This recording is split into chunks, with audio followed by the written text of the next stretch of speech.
Welcome to the Fantasy Audiobook. Marvel's Unlimited Upgrade System. Chapter 61. I've already said it. I don't know what you're talking about. This money is saved by myself. Everything is here, believe it or not. Ramonville tilted his head. HMPH. The dead girl is still hard-mouthed. Do you want me to call up the surveillance screen at your door? Hurry up and call your rich second-generation boyfriend and ask him to send $1 million over, otherwise you will look good today. Bob took the phone to Ramonville's side and motioned for her to read her number. You just killed me, I don't know. Ramonville did not know Locke's contact details. And even if she knew, she would never call the other party because of this kind of thing. Locke has helped her a lot. In her eyes Locke is her angel that is such a divine and noble existence. How can she disturb the other party because of this kind of thing? Oh, your mouth is very hard. It seems that kid has turned you into a daze. How can you think so much about him? In that case, I'll see if he wants a tainted trash. With that, Bob pinched Ramonville's mouth, and then went to take off the other's clothes. Seeing this, Ramonville screamed in fright, Beast, what do you want to do? Let me go. Quote. What do you want to do? Can't you see it's so obvious? My lovely niece, you have been out of the house for so many years, and a woman like you can be worth a lot of money when you sell it outside. But before selling you again, I, the uncle, will get the moon first. Bob said with a lewd smile, and then continued to rip off Ramonville's clothes. At this moment, Ramonville's door was suddenly violently broken, and suddenly Locke walked in with a gloomy face. It seems that I guessed wrong. I thought it was the bearer looking for trouble, but I didn't expect it wasn't, but it was an uncle of the beast.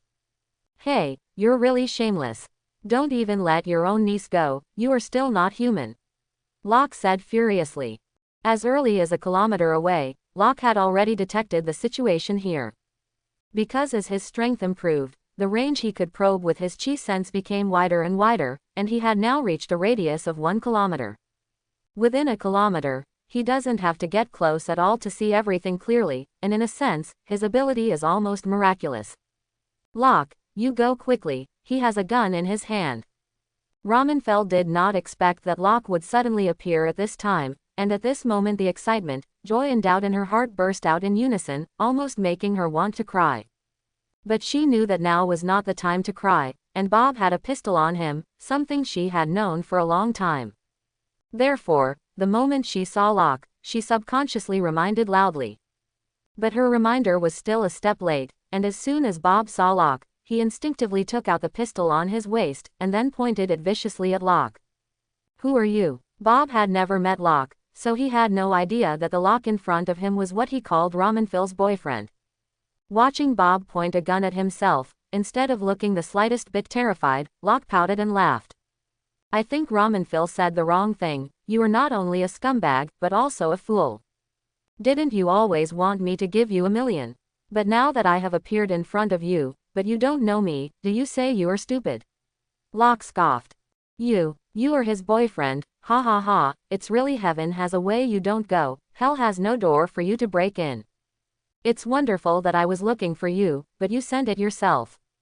Since that's the case, then you're welcome. Hurry up and give Lao Su $1 million, I want money. Bob laughed as he held the gun. You ask for money but ask for me, do you think I'm your father? Locke stood tall to the side and said mockingly. You look for death. If you don't give money, either you die, or she dies, you choose one yourself. Bob sneered. Oh, you can try, just your gun can't kill me. Locke didn't put Bob in his eyes at all, and he wasn't interested in talking nonsense with the other party. Just after he said this, his figure flashed and appeared in front of Bob, and then he raised his hand to crush the gun in Bob's hand. But the next scene that he didn't expect at all appeared. Bob, who was just an addict in his eyes, became surprisingly fast at this moment. Although he cannot compare with Locke, he has a reaction speed far beyond ordinary people. So Locke was just about to crush the pistol in his hand, but he took a step back, and then shot one step ahead. Different from the ordinary pistol in the imagination, as soon as this gun was fired, it immediately rumbled, and I saw a huge blue shock wave erupting fiercely from the tiny muzzle. The speed is as fast as lightning, and the power is like a stormy wave. Suddenly, Locke flew straight out like a kite with a broken line, and then smashed through several walls in a row, knocking the entire building through, and finally smashed into the ground in the distance, and the powerful impact smashed the ground out of a small pit. This scene happened so suddenly. Suddenly, even Locke was a little confused, let alone Ramonfil on the side. Looking at the big tattered pit in the wall, and Locke, who flew out upside down and didn't know whether he was dead or alive, and the uncle in front of her who completely subverted her imagination, everything was like a nightmare, making her almost faint in fear. Don't be afraid, my lovely niece, your role has been played, and I will let you go very happily next, Bob said as he wiped his big hand across his face. Suddenly, a black technology nano-electronic face appeared on his hand, and the original Uncle Bob had completely changed into another man at this moment, a man that Ramonfil did not know at all. You're not my fool uncle, who the hell are you? Ramonfil plucked up enough courage to say. But in the face of her question, the man sneered, then raised the gun in his hand and aimed it at her head, saying, your fool uncle has long been killed by me, but I helped you a lot, you have to thank me, of course, if you thank you, just go to hell and say. Quote. With that, he wanted to shoot Ramonfil. But at this moment, a bullet flew in advance, and then one shot his pistol to the ground. Thinking about killing people so quickly, are you overestimating your strength? The one who spoke was not Locke, who else could it be? At this moment, he was patting the dust on his body, and then walked in with a pistol with a murderous look. It's worthy of being a person who took the super soldier serum, your strength is really unexpected, and if you hit my ability shockwave head on, you can't even kill you. A look of surprise appeared in the strange man's eyes, but he seemed to have been mentally prepared, so his reaction was quite normal. Your appearance is more unexpected than me, say, who are you? Or rather, who sent you? Locke said coldly, his tone full of killing intent. Who am I? I am a loyal Hydra guard, you can call me Rain, but you know my name is meaningless, after all, there is no point in people dying. Larn said flatly. So it is, it turned out to be a lackey of the Hydra remnant party. You guys are really persevering and rampant. Killed me once that day, but came again, you guys turned me into a soft persimmon, you can pinch if you want. Locke gritted his teeth and said, the killing intent in his heart was already full. Hearing this, the man named Rand didn't say anything, just smiled. Then, Locke was shocked to find that several blue energy waves were shooting from the narrow window of the room. Seeing this, Locke had to move his body to avoid the attack of these energy waves, and he didn't know what the hell this thing was, and it was amazingly powerful. Just now, although he was not dead, the strengthened clothes were blasted out of a hole, and he looked quite embarrassed. Fortunately, his current physical strength far exceeds the sportswear that has been strengthened to white LV8 on his body. If he is still more than 200 years old strength, just the shot just now, he is estimated to be dead at the moment. But whether he is dead or not, the other party's killing intent towards him is beyond doubt. Therefore, no matter what, the man in front of him, no, now including the accomplices outside, cannot stay, these people must die. Several blue energy waves easily blasted the room he was in into ruins, and just as Locke moved his body to avoid those attacks, Larn grabbed Ramonfil, who should have been shot, and then jumped out of the big hole that was blasted open. Seeing this, Locke did not have the slightest hesitation, and also jumped up, and suddenly the powerful explosive force burst out, and the entire ground trembled. Under such explosive power, his speed far exceeded that of the man named Ran. So, before the man landed, Locke had already caught up with him. Then he snatched Ramonfil from the man's arms. You, how can it be? Seeing Locke appear in front of him in an instant, and easily snatch back Ramonfil, Ron's expression immediately became very shocked. Suddenly, amazing value from Larn plus 242 inches. That's a surprise, then you'll be surprised. Locke said coldly. Then with a kick of his big foot, Ron's body that was still in midair flew out like a cannonball. With a kick to Larn, Locke draped his strengthened shirt directly over Ramonfil's body.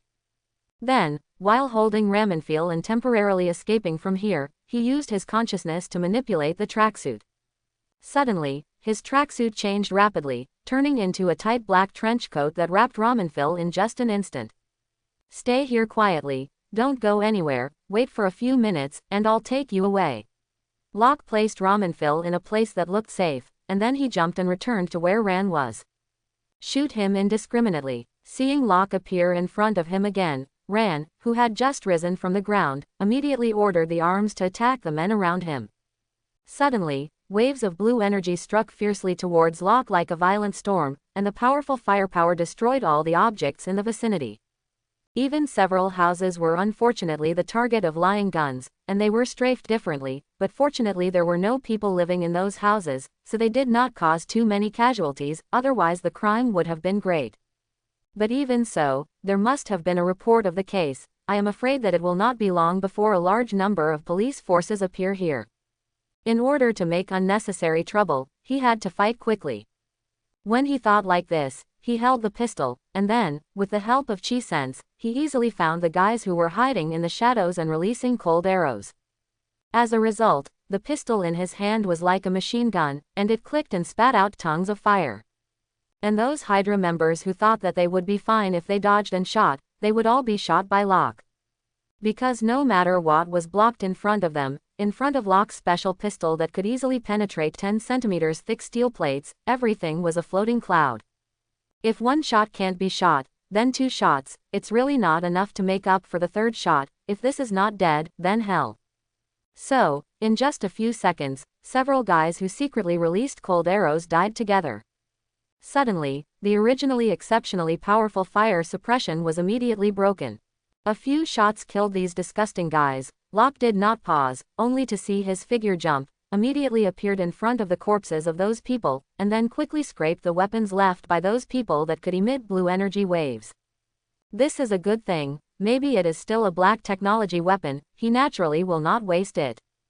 Seeing that his subordinates were so easily destroyed by Locke, the man named Rand couldn't help but look shocked, and then he contributed 123 points of surprise to Locke.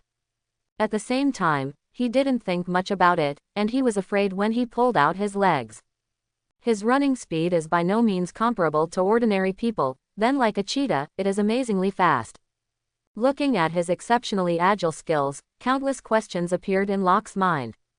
This guy's skills are so extraordinary, and he is still a person in the Hydra organization, but he has no impression of his identity, let alone in Marvel movies. Even in Marvel comics, he has never seen this character, which is really weird.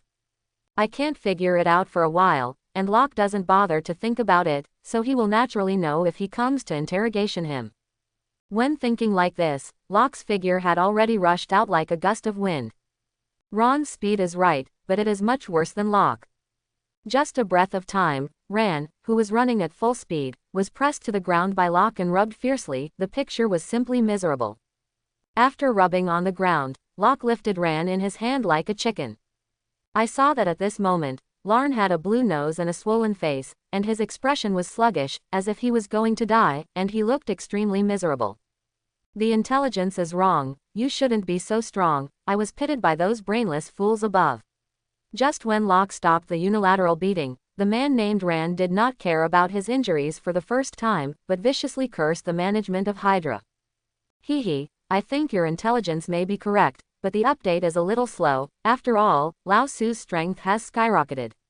Locke said mockingly, and then with a flick of his big hand, he smashed Larn to the ground. Say, who the hell are you? Why did it come? Locke pointed a special steel pistol at Larn on the ground. Who am I? I am a loyal Hydra guard, you can call me Rain, but you know my name is meaningless. After all, there is no point in people dying. What Locke didn't expect was that Larn would repeat what he had just said. Hearing this, Locke slapped Rand fiercely. Why don't you play repeater with me? Say quickly, who the hell are you? Quote, I'm a loyal Hydra guard, you can call me Rain, but you know my name is meaningless. After all, there is no point in people dying. Still this sentence is repeated, word for word, and at this moment Larn is really like a repeater. If the first repetition was Ron's unyielding, the second time seemed too deliberate, and normal people would not do it at all.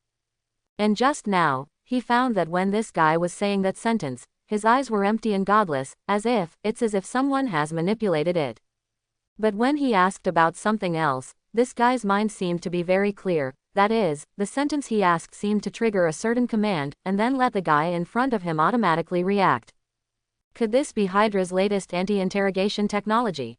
Locke was not stupid and immediately discovered this was extraordinary. I have to say that this guy in front of me is really getting weirder and weirder. Don't try to pry information out of my mouth, I won't say it. Lane said with a sneer, completely a dead pig not afraid of boiling water. Is it? Then you haven't tried my means, and after you do, I don't think you will say that. Locke said with a calm face, and then planned to torture him. But before he could make a move, Larn in front of him laughed wildly and wantonly. You want to interrogate me? Ha ha, I'm afraid you don't have this opportunity. Quote. After saying that, he saw a bloody red light flash in Ron's eyes, and then he shouted loudly, "Long live Hydra." Quote. Then, Locke felt a huge energy expanding in Ron's body, which was a posture to self-detonate. Locke couldn't help but be startled. His figure was backwards, and he instantly retreated to a place tens of meters away.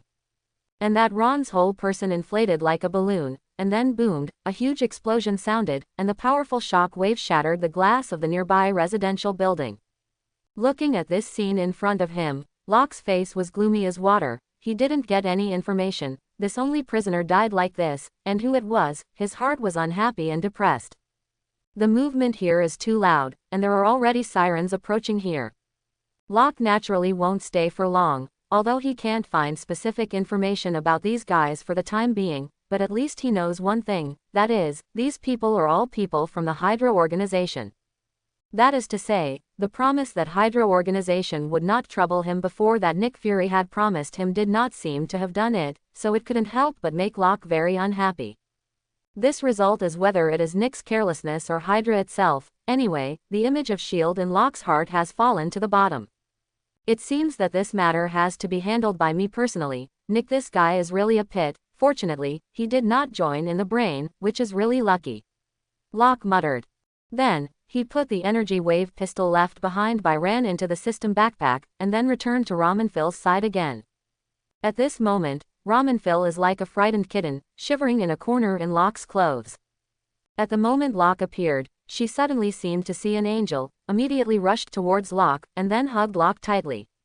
Locke, thank you, if you don't show up, I don't even know what to do. My uncle how suddenly they became someone else. Who the hell are they and why do they do this? I am afraid. Ramonfil was really frightened, and his words were a little incoherent. Locke repeatedly patted the other party's back to comfort, then hugged her and quickly left the place, and then temporarily found a hotel to stay in.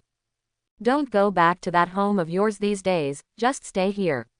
In your spare time, you can go find a new place to live, and then when the side is a little more stable, you can go back and get your things to your new residence. Locke patted Ramonfil's shoulder. After a period of relaxation, Ramonfil's mood finally stabilized, and the whole person's spirit was much better. Although she was still curious about the cause and effect of the whole thing, Locke before the meeting did not want to mention more, so she was very knowledgeable and did not ask more. After all, the more she knows something, the less beneficial it will be to her, and she still understands this truth. I know, thank you Locke, I don't even know how to repay you. Ramonfil said gratefully. Don't say that, those guys originally came at me, but you are the one who is implicated, I am the one who affected you. Locke smiled bitterly. He thought that with Nick Fury's help, he could make his life relatively stable, but now it seems that everything is too much for him. No, it's not, no matter what, you saved me again, you're my lifesaver, that's a fact. By the way, how did you suddenly come to my house? Ramonfil asked, as if suddenly remembering. Hearing this, Locke told a general story about this morning's incident in the hospital. Thank you so much, except for my grandmother, you care about me the most, I really don't know how to repay you. After listening, Ramonfil's eyes became moist, and then he said with a crying voice. You, don't think about anything to repay or not repay, now rest well and calm your emotions, and then go back to work to make money, you still owe me $10,000. Okay, I have to go. Locke smiled, and then planned to leave. But at this moment, Ramonfil suddenly threw himself from the bed to Locke's body, and then hugged him tightly. Don't go, I don't want you to go, you're accompanying me, I beg you. Ramonfil hugged Locke tightly from his back, and immediately Locke clearly felt Ramonfil's plumpness. Okay, you let go first, otherwise how can I accompany you? Being held so affectionately by Ramonfil, Locke couldn't help but breathe a little heavily. Ramonfil also felt Locke's heavy breathing, and suddenly she was confused. Locke, I suddenly don't want to pay back your $10,000. Quote. A few meanings, do you want to owe a debt and not pay it? That's not going to work. Locke shook his head in disagreement. Yes, I just owe a debt and don't pay it. You said last time, if I don't pay the money, you want me to make a promise, and now I tell you very clearly, you don't want to take back the $10,000 from me, I just want to make a promise with my body. Ramonville said as he pulled hard and pushed Locke to the bed. Locke, ask for me. Use your various poses to XXOO me. Ramonville said to Locke in an extremely seductive tone, knowing that she was still wearing a pink nurse's outfit at the moment. In this way, how tempting her words are, you can imagine. Hearing this, Locke's eyes straightened. You goblin, you dare to owe a debt and not pay it, see if Lao Tzu doesn't beat you to death. After saying that, Locke unceremoniously pounced, the superb delicacy sent to the door, wouldn't it be a pity not to eat it? Just when Locke and Ramonville were still in the hotel and you went to fight. Far away in an unnamed secret base in Eastern Europe, a man looked at the shadows in the room with a gloomy face, and said, the mission failed. Larn activated the self-detonation device, and the 10-second video transmitted back from him showed that it was Levi's who killed him. Angus' son, Locke. Angus, quote, was the super soldier serum we finally remade by him taking it. At this time, a voice like an electronic synthesis sounded in the room, which sounded very strange. Judging by his skills, this is indeed the case, but the specific situation is still being analyzed. Still analyzing, what does it mean? The electronic synthesis sounded again. Because we found that kid's strength is far beyond imagination. Ran is our latest artificial human, his blueprint as the captain of the United States back then, although our current artificial human technology is still flawed, but that kid's performance in defeating Ran is too easy. The man said with a suspicious look. Having said all this, what exactly do you want to illustrate? The electronic synth voice said a little impatiently. I suspect there must be other secrets hidden in that kid. You mean, that fetish is also on him? The electronic synth sound will show a hint of excitement. I don't know about this for the time being, so I need further analysis and investigation. The man did not dare to confirm. Then hurry up for me, the super soldier serum will be destroyed, but that fetish must be found for me, as long as it is available, then the whole world will have to crawl at the feet of our Hydra.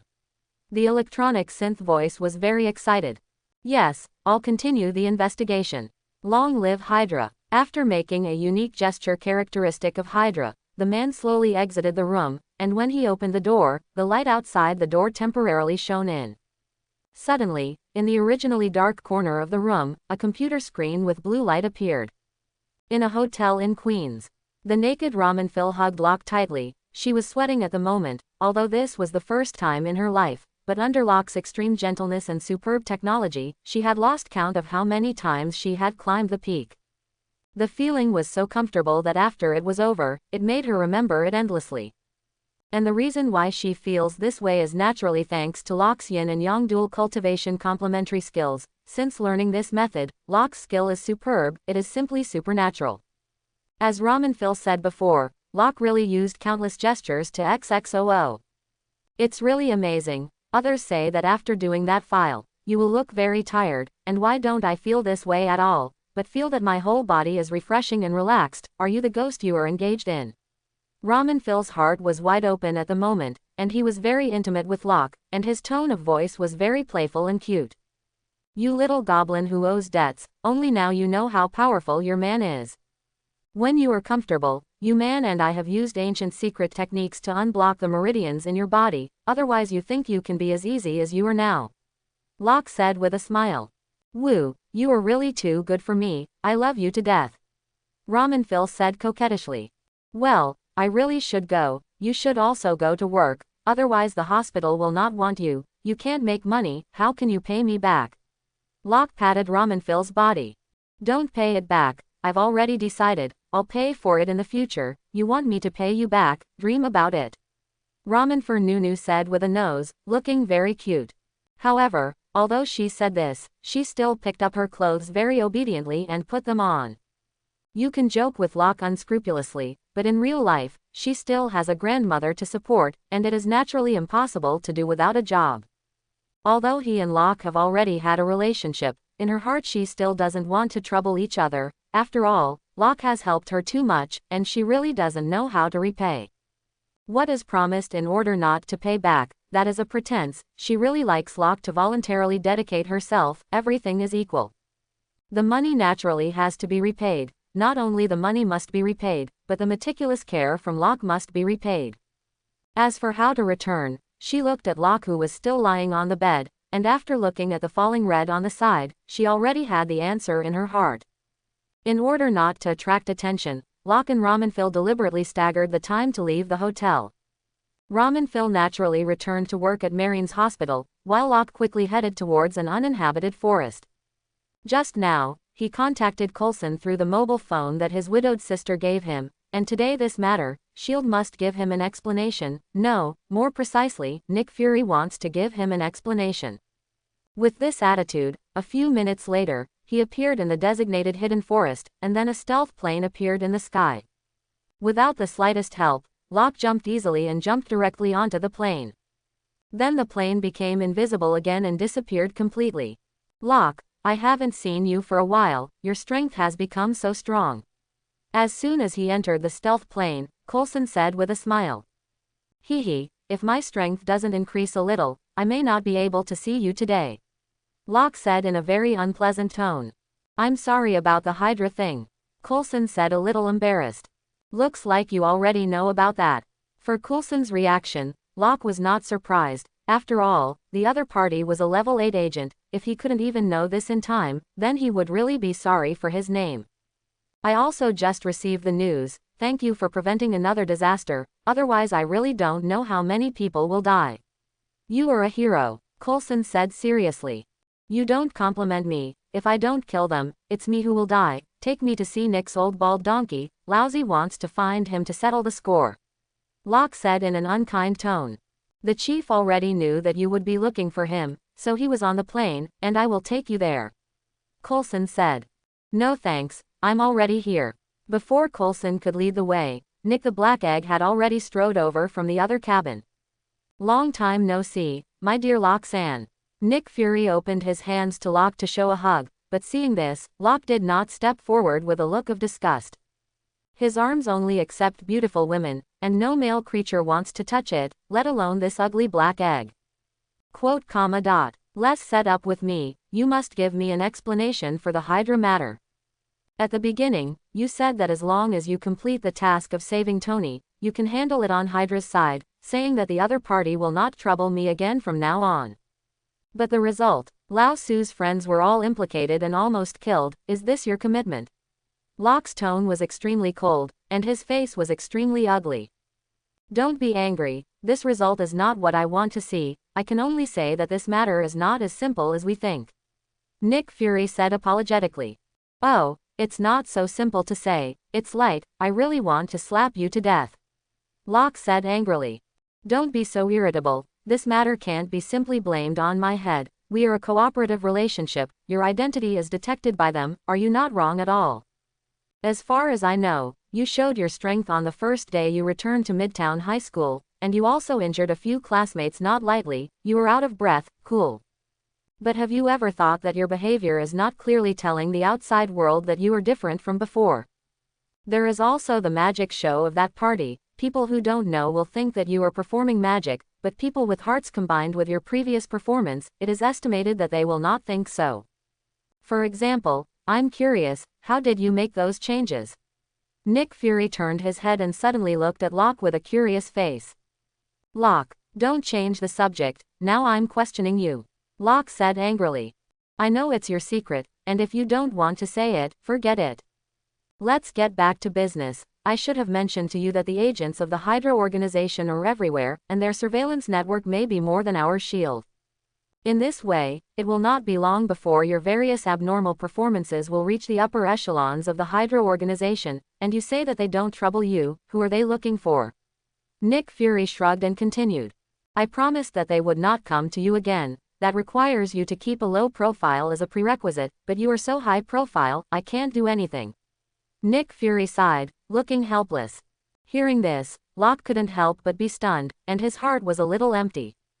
Speaking of high profile, he is indeed high profile during this time, but if he is not high profile, then he will not earn praise value. You must know that the value of admiration is his lifeblood. If he does not have this thing, he will not be able to do anything. Therefore, no matter what, the praise value must be earned, but the way of making a fortune in a muffled voice is simply suitable for him. After all, the strength is there, and it is not allowed. Wait, when it comes to muffled fortune, he seems to have thought of something. Suddenly, he felt that something seemed to be wrong with what Nick Fury said. He remembered himself with Locke. Angus's identity showed his strength in the school. It seemed that it was just once or twice, and they were all quick shots, the kind that clicked to the end, and finished in a few seconds, and there was nothing to see at all. As for all the actions that followed, he did it in the appearance of a masked black dress. In this way, no one knows his true identity at all, which seems to be a kind of muffled wealth, right? Coupled with the fact that his predecessor had bloodline, before he could pass through the soul, Locke. Once Angus is bullied, he will pretend to compare a few martial arts postures in martial arts movies, wanting to scare the people who bully him. Although in the end, he was still beaten with a blue nose and a swollen face, but over time, it slowly made others mistakenly think that he really learned martial arts, but it was just a three-legged cat kung fu with completely bad strength. For this, Locke, Angus' three-legged cat kung fu has always been a joke that people laugh at. It wasn't until he returned to Midtown High School that the fight with Luther the Bear King completely reversed the perception that he only had three-legged cat kung fu. But even if it is reversed, in the eyes of outsiders, most people think that Locke is just a crazy outbreak caused by the sudden loss of his parents and then being bullied again, resulting in a great change in temperament. So in other words, others just think that Locke was stimulated to go crazy. It is simply impossible to exaggerate, as Nick Fury said, what is targeted by agents and reported to the top. It is obvious that this is all an excuse that Nick Fury came up with. Fortunately, his brain reacts quickly, otherwise he is afraid that he is still trapped in self-doubt and self-blame at the moment, which is a pit. After reacting, Locke immediately became angry. It is clear that he has not fulfilled his promise, and at this moment, he has found so many excuses to shirk responsibility. He is really worthy of being the director of S.H.I.E.L.D., what a cunning old fox. So, or was it my fault? After guessing what Nick Fury meant, Locke said without a good face. Locke, I didn't mean that, you misunderstood. The reason why I mention this is actually to tell you that the Hydra organization is not as simple as we think, nor is it as simple as your father thought. Quote. With that, Nick found a place to sit down slowly, and then looked at Locke with torch-like eyes, as if he wanted to see him through. What do you mean by that? Looking at Nick's posture, Locke was puzzled. Why did this black brine suddenly mention his predecessor Father Levi's? And this sentence of his is obviously a word in the word. Locke, you're smart, I think you should see what I mean. The super soldier serum is important to the Hydra organization, but I can assure you that I have indeed handled this matter properly, and we have secretly dealt with the Hydra people countless times. But I don't know why, the other party has never taken their eyes off you. No matter how hard we try, we can't do it. It's as if there's a magical power in your body that has been attracting them. Don't you think it's weird? Nick Fury looked at Locke with deep eyes. What the hell are you trying to say? The more Locke listened, the more confused he felt. Faced with his question, Nick Fury did not answer him head-on, but pressed his wrist, and suddenly a hologram appeared in front of them. The picture recorded in the video is chaotic. The camera is constantly shaking violently, and it is impossible to see what is being filmed, until a dozen seconds later, a man in a white coat suddenly breaks into the camera. Then, I saw him shout in panic. The laboratory is on fire, it is on fire, all the research equipment and research results have been destroyed, and one of the fetish has also been stolen. It's over, our years of hard work are over. Quote.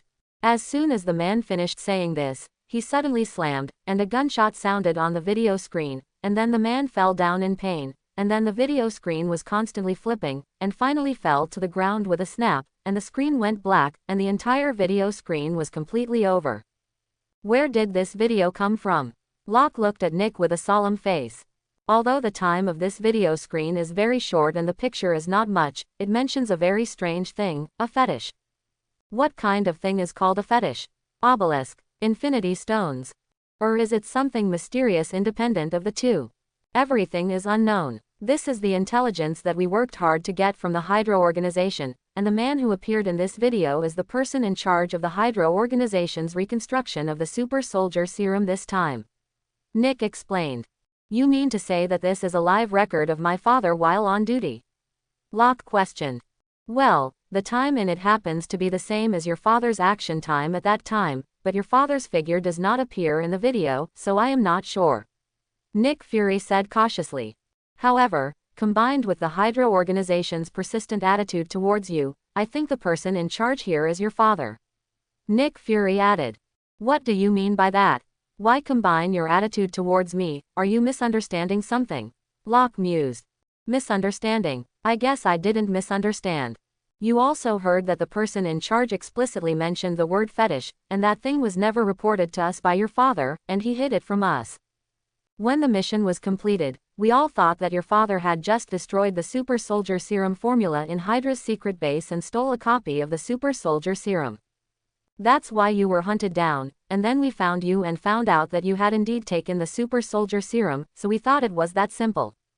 But now I find that things are not what we think at all. The reason why the Hydra people are looking for you is not because of the super soldier serum you have taken, but because of the fetish in their mouths. That's the main reason why I can't draw their eyes away from you. No matter how hard I try, they've been looking for that fetish. Nick said in an extremely serious tone. What do you mean by that? What the hell do you suspect is on me? Locke couldn't help but be stunned and said with a stunned expression. Locke, you are a smart man, I hope you don't hide from us like your father, otherwise I can't help you. Nick Fury said seriously. I don't understand what you're talking about, you even doubt your partner, you really disappoint me so much. Since that's the case, then there is no need for us to continue talking, and you don't have to come to me from now on, and the deal between us is over. Locke said coldly, and then turned around and planned to leave here. However, he was pulled by Coulson. Locke, don't be angry, the chief doesn't really doubt you, he's just worried about you. You also know how powerful the Hydra is. As long as the so-called fetish is not found, are they willing to give up? Coulson hurriedly did the peacemaker. Won't you give up? Then I'll kill one by one, kill a pair in a pair, and kill a group in a group. Locke said domineeringly, and then threw off Coulson and was about to leave. I admire your determination, but I have to say it's stupid. You yourself may be able to withstand the pursuit of Hydra, but what about your friends and relatives? Didn't you come to me today to prevent something like this from happening again? If you leave now, I really can't help you. Nick Fury said with a sigh. Oh, I'm not leaving, as if you can help me. Locke sneered. Natasha is right, you are a stubborn donkey plus a ghost elf, I didn't expect to be guessed by her, I really can't help you. That's it, since you don't want to reveal your secret to me, I'm not reluctant. But before you're sure you want to break with us, you can take a look at this thing. Nick Fury shook his head, smiled wryly, and then took a file bag from his pocket and threw it into Locke's hand. You still expect me to take your task? Dream it. As soon as he saw that it was the file bag, Locke's face turned cold, and then he said with a mocking look. No, this is not the task I gave you. What is recorded here is the secret base of Hydra that we know. In my opinion, it is better to take the initiative than to sit still. You tell me. Nick smiled. Are you really an old fox? You want me to help you clean up the Hydra remnant base? Locke's face suddenly sank. Not for us, but for yourself. Incidentally, Hydra only lost one of the fetish, which means that they have another, or several. Nick said meaningfully. It seems that you don't know as little as you yourself, about the so-called fetish. You must have known something for a long time. Hearing this, Locke stared at Nick seriously, as if he wanted to see something in the other party's eyes. However, the other party only showed one eye, and Locke couldn't see what kind of medicine was sold in this old fox gourd. You want to know? Then you must exchange your secret with me. Nick Fury smiled maliciously at Locke. Your sister's black egg, dream away. Locke took a sip, then opened the rear hatch of the tail and jumped out directly, not caring about the height he was at now. We're thousands of meters in the air now, and he'll just jump like this. It's okay, right? Looking at the clouds outside, Coulson couldn't help but worry. Don't worry, this kid is very ghostly. If something happened, he wouldn't do it. Nick Fury said calmly. Chief, do you say that the fetish fragment is really on Locke's body? Coulson questioned. I don't know, looking at the way he looked just now, it seems that it is indeed the first time to hear the word fetish, but that guy is very ghostly, maybe it is acting for us, which is also very likely. Nick Fury speculated. You tell him the location of so many Hydra's secret bases at once, I'm afraid something will happen at that time. After all, he is the son of Levi's, and we can't watch him die. Coulson worried. Don't worry, this kid is not so easy to die, his current strength is far beyond your and my imagination, what should be worried is the people of Hydra, what is bad to provoke must provoke this trouble. Nick smiled. But just in case, you still find some people to follow him secretly during this time, and you must protect the people who are in regular contact with him. Something like today is not allowed to happen again, otherwise this kid will really go crazy. Although he may not cooperate with us in the future, don't make an enemy for yourself, and maintain a good relationship as long as possible. Nick Fury said with a sigh. And just then, a device at his wrist rang. Without much thought, Nick Fury immediately clicked it away, and suddenly a holographic figure wearing a research suit was projected. As soon as this person appeared, he said with a look of excitement, Director, our research has progressed, and the fetish fragment has reacted. Quote. Hearing this, Nick Fury couldn't help but be overjoyed, and then said, very good, I'll be back. Quote. After that, he asked the stealth plane to fly quickly to the base. And at this moment, Locke, who was secretly lying on the outer wall of the stealth plane, let go of his hand, and then fell straight to the landing site. Sure enough, it's an old fox. I didn't expect that S.H.I.E.L.D. had already obtained some artifact fragments, and he always wanted to pit me. But what exactly is that fetish fragment? It actually made the people of S.H.I.E.L.D. and the Hydra organization care so much. Locke thought very suspiciously as he fell rapidly. Forget it, wait until I get what my father left behind, then I may be able to know the secret of this. If you fall thousands of meters in the air without the help of a parachute, you will definitely fall into a puddle of meat mud. However, Locke was not worried at all. He relied on the ability of his shoes to step on the air, pausing every second. 10 seconds is equivalent to 10 uses, a drop of hundreds of meters, and it didn't take long for him to land safely. After that, he quickly returned home, and then very seriously read the file materials that Nick Fury gave him. There are 15 secret bases in total. This Hydra is really worthy of the name, and the head is not afraid of killing. The 3 caves of the cunning rabbit are already considered cunning. Good guys, they directly cunning the 15 caves of the cunning rabbit. After reading the information, Locke was secretly surprised. But whether it's cave 3 or cave 15, since you have all killed at my doorstep, if I don't give you a little color, you will really pinch me as a Hello Kitty if you want to. Locke said viciously. Then his gaze fell on one of the secret bases, which was the closest to New York, just a city away, not too far from Boston. And it just so happened that the safe place recorded by his father was also in Boston, so he could find what his father had left him, and by the way, find Hydra's secret base, which was a double kill. Once he was decided, he began to plan his departure, which was very important and he had to hurry. In the past few days, the school was destroyed, and they were given 3 days of vacation, but today is almost over, so it is only 2 days to calculate. It's a short time, but it doesn't seem like it will take long to go to Boston to get something and kill a few people by the way. After a moment of deliberation, he decisively decided to leave tonight.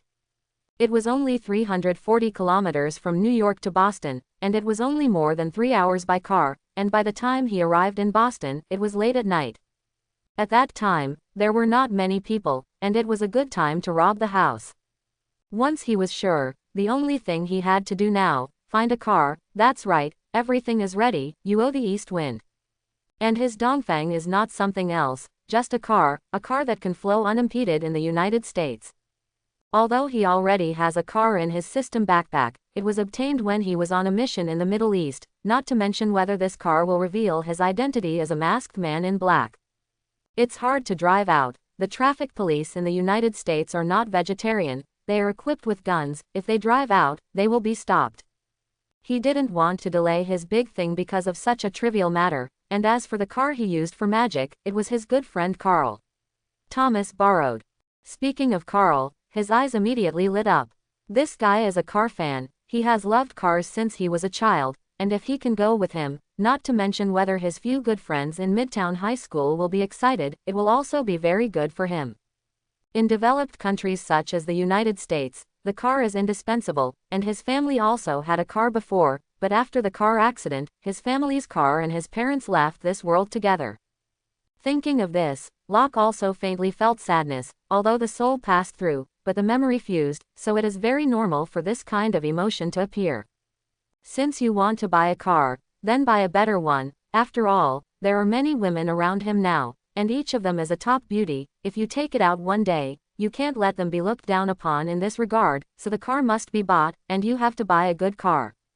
After thinking about it like this, he immediately dialed Carl's phone and heard that Locke was going to buy a car, and Carl agreed excitedly without thinking. Then, in less than half an hour, the other party rushed over in his father's car. "Locke, you kid can. This is all about buying a new car. It seems that you have come out of the pain. I am really relieved. Talk about which price you want to buy. I will pick for you. Ensure the best cost performance will definitely make you satisfied," Carl said excitedly as soon as he saw Locke. Seeing this, Locke couldn't help but smile bitterly. Worthy of being a senior car fan, this enthusiasm really has no words.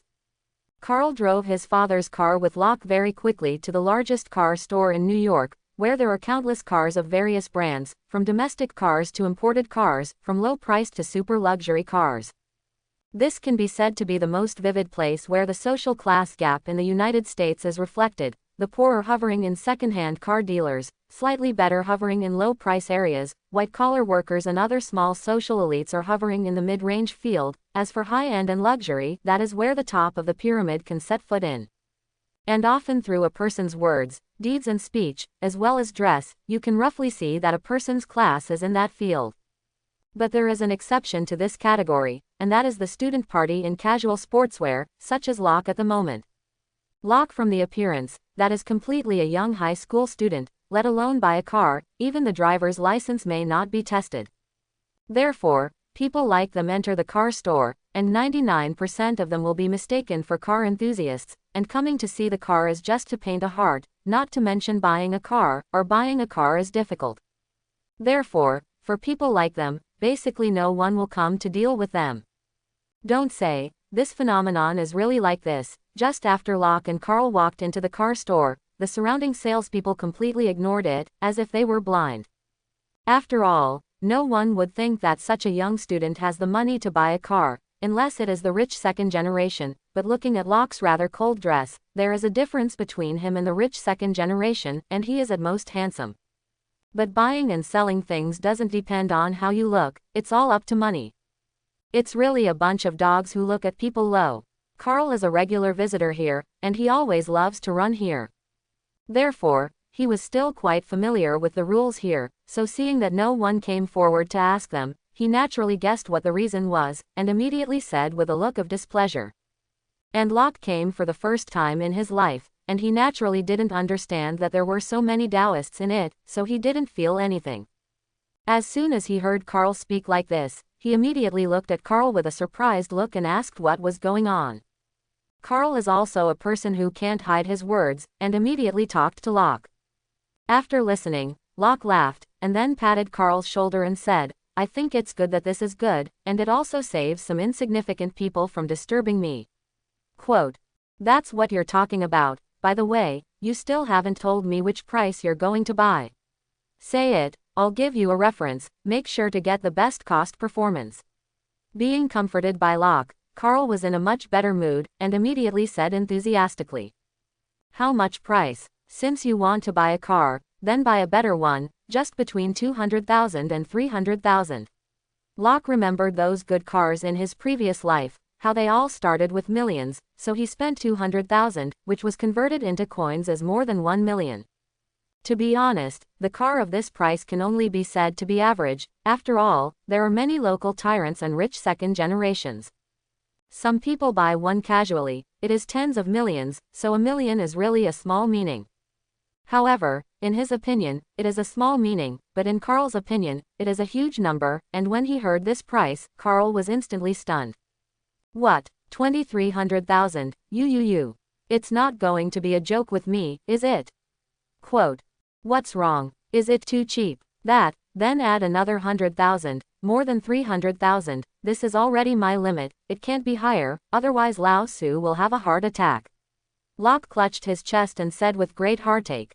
In fact, he is a person who loves money very much, which can be seen from his previous behavior. If it weren't for the fact that he didn't want to embarrass a few women in the future, according to his nature, he would definitely want to buy a second-hand car directly, just drive it. After all, with his current ability, relying on his own 11-way in a short distance is more than enough. So spending more than $200,000 to buy a car was already cutting his flesh, but he didn't expect that Carl seemed to have an opinion, which couldn't help but make him even more tired. How did he know that Carl's opinion was not because he felt that there was less money, but because he felt that there was too much money?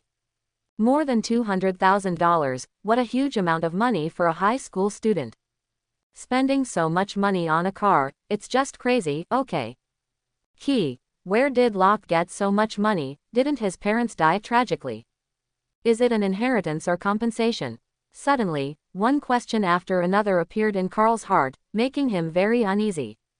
At the same time, a text popped up in front of Locke's eyes. +146 praise from Carl. Looking at this sudden astonishment value, Locke was stunned. How, now that there is less money spent in this world, can it still scare people? Lying groove, what a blow. But just when he was depressed, Carl finally reacted, and then he patted his forehead very speechlessly. What is called less, is too much, okay. Do you know what $300,000 can buy in the United States? You can buy a Lamborghini. For your price, you still need me to recommend you a yarn. In other words, where do you get so much money? You won't deliberately tease me, right?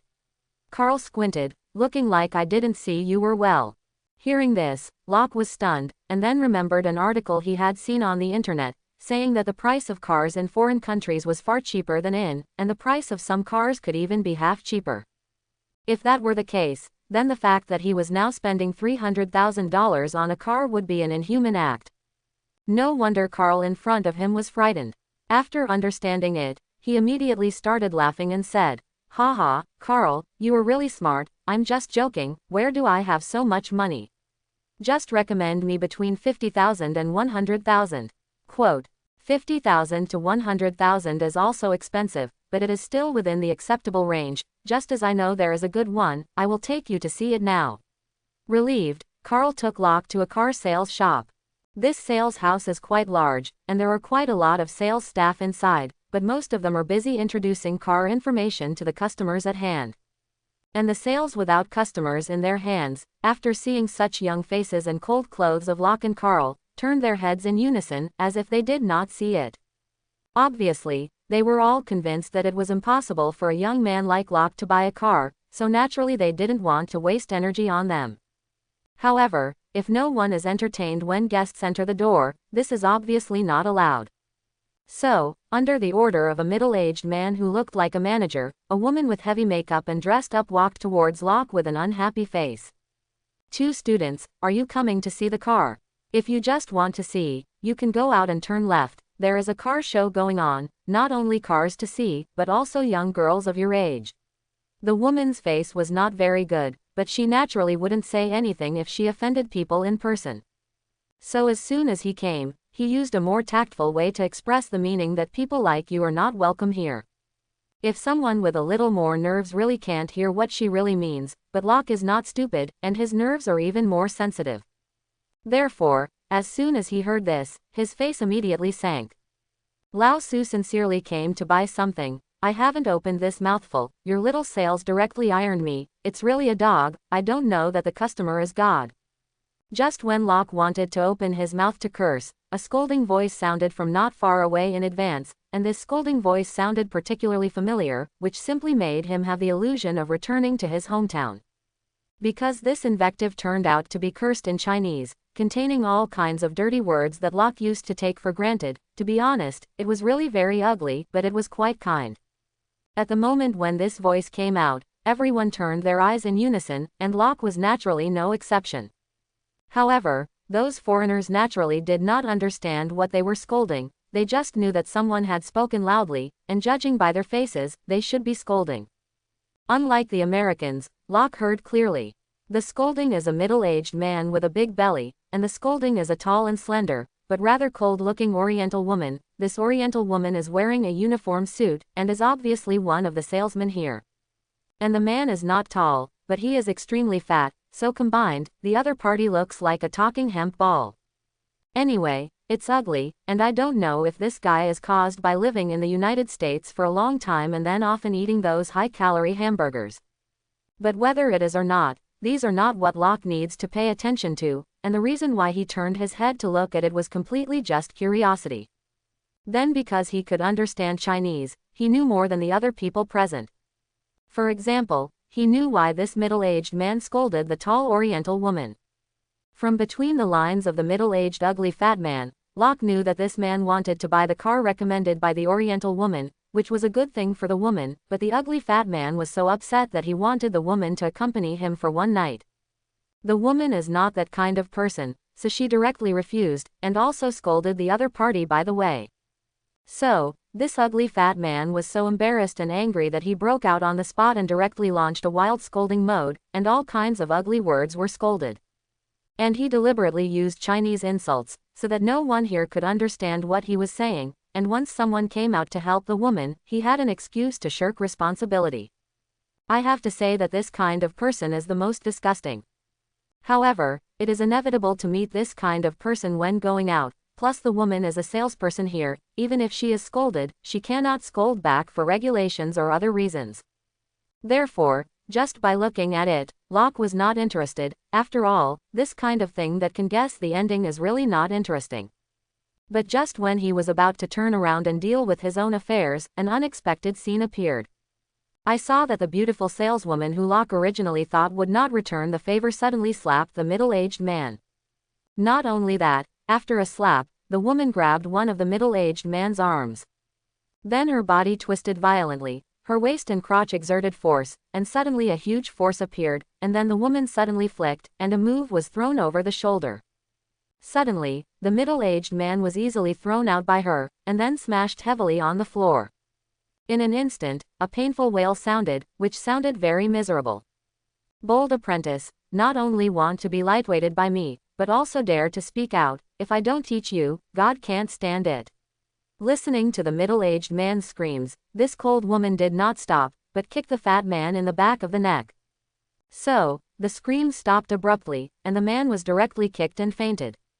Seeing such a picture, the surrounding melon-eating masses were all stunned, thinking that the fat man was dead, and suddenly screamed everywhere.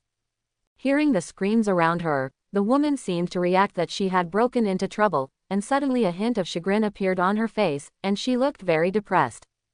At the same time, a rather old Oriental man walked out of the general manager's office of the car shop quickly, and when he saw the fat man who fell to the ground, he immediately raised his forehead.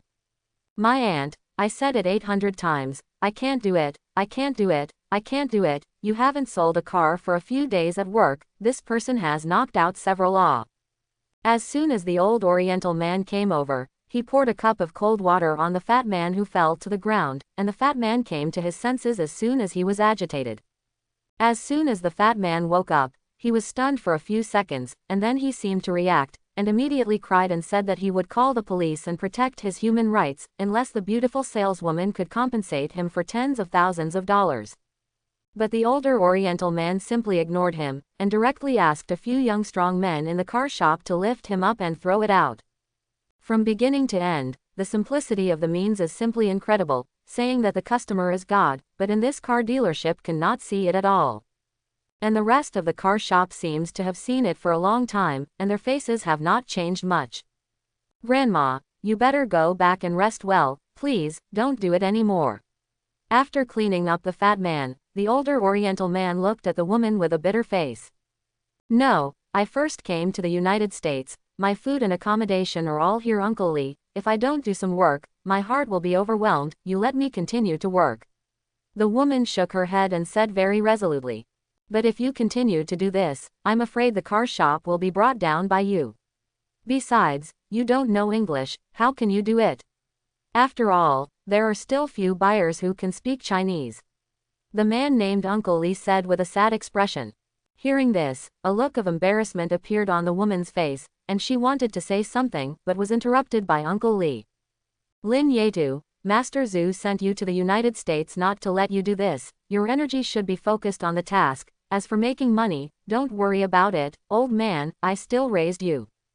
Don't fight with me, I'll give you another chance. If you can sell a car today, I won't say anything in the future.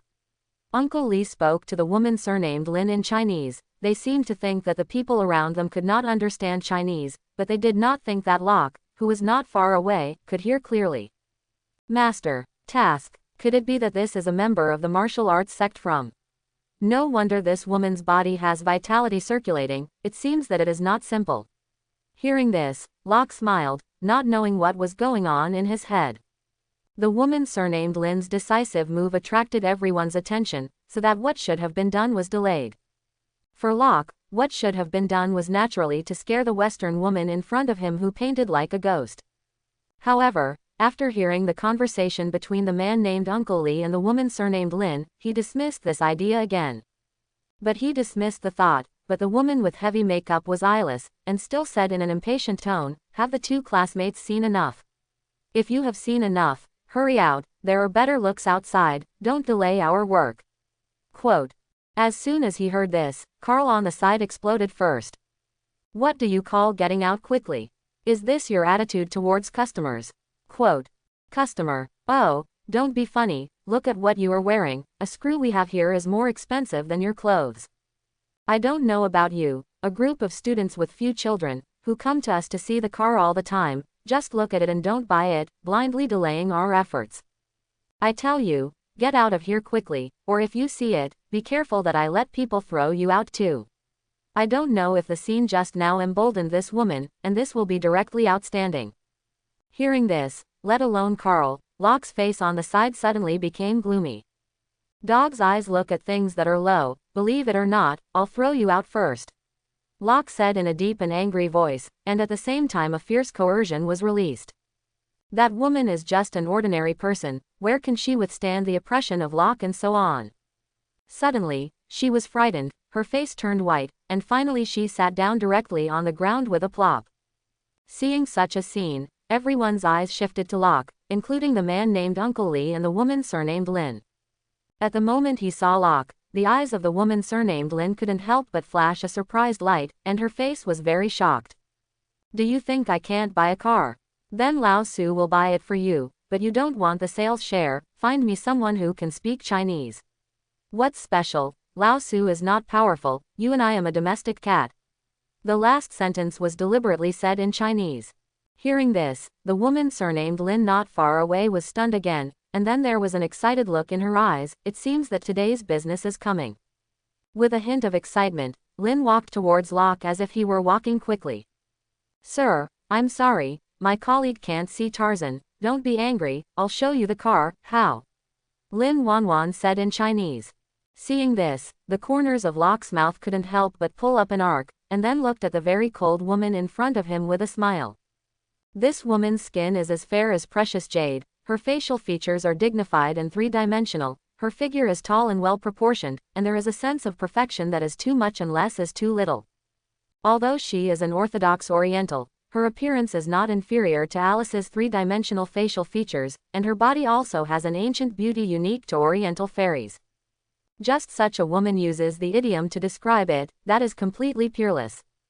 Looking at the woman in front of him quietly, Locke's little heart couldn't help but beat faster.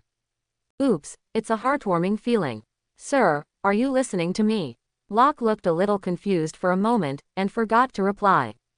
It wasn't until the woman in front of him opened her mouth to call him that he reacted. Suddenly, his face couldn't help but be a little embarrassed, but now he is a veteran of the love scene can naturally be easily resolved, he pretended to smile calmly, and said unhurriedly, the beauty is on the side, I actually lost my eyes, and I didn't pay attention to Mu Liang's words for a while, I'm really sorry. Quote. Saying that, Locke also learned the etiquette of the ancients, and slightly bowed his body and hugged the woman surnamed Na Lin. Seeing this, the woman surnamed Lin couldn't help but cover her mouth and chuckled, as if she thought it was very interesting. Then she smiled and said, I didn't expect that you, a foreigner, not only speak Chinese so fluently, but also understand these etiquettes, which is really surprising. Quote. No, I'm not a complete foreigner, I'm a gorgeous half-blood, I have half-blood. Locke shook his head and explained. That's the case, but anyway, your Chinese is really good. Lin Wanru said with admiration again. Praise and praise, you still don't know the name of the mushroom. Locke duly asked the other person's name. Shuangmu Lin Wanru, what about you? Lin Wanru said very generously. My Chinese name is Sherlock, just call me Little Sha Sha, or Little Lolo. Locke made a little joke just in time. Lin Wanru. Seeing Lin Wan's expressionless look, Locke laughed and said, just kidding, just call me Locke. Quote. Then Mr. Shaw, how much price do you want to buy? Ignoring Locke's joke, Lin Wan opened his mouth to ask. How much price? I don't know this very well, it's better to recommend me a car you like. Locke said with a smile. Do I like it? Lin Wanru couldn't help but be stunned, a little confused about what Locke meant. Yes, I see mushrooms and elegant talks, dignified posture, with a trace of fairy chi all over the body, fairy eyes like you will definitely not be bad, buy what you like, you can't be wrong. If anyone in the world is thicker-skinned, Locke is definitely at the top of the list. As the saying goes, don't skimp on your compliments for women, because no matter what type of woman, as long as you praise her, she will be very happy. The only difference is that the way of expression is different. Some women will smile and thank you on the spot, some will be secretly shy, and some women will be calm on the surface but smile inside. But either way, for those who have praised them, the first impression score is higher than that of other nerds who will not praise. At this moment, Lin seemed to be the last type. She was originally polite, and as soon as she heard Locke praise her so much, she immediately suspected that Locke's purpose was not pure, so her face returned to a cold state. But as I said before, she is actually very happy inside. Sir, are you sure you want to buy a car I like? Lin Wan was holding his hands, and the corners of his mouth pulled up a bad smile to look at Locke. Of course, mainly I am not familiar with the car, if you can introduce one of the mushrooms, I will definitely buy it. Locke nodded, not afraid that the woman in front of him deliberately pit him. Because just now, he had already looked at the price of all the cars here using his chi sense, and the most expensive one was only $350,000. Although the price is not low, it is still affordable for him, so he naturally does not worry. Well, I prefer that one. At this moment, Lin Wanru raised his finger and pointed to a very cute sports car not far away, which was all pink and depicted with a bunch of Hello Kitty cat patterns. Locke, Nima, how did Mr. that car buy? The value for money of that car is very good, the price is only $200,000, isn't it very cheap? Looking at Locke's stunned expression, Lin Wanru couldn't help laughing, looking quite happy.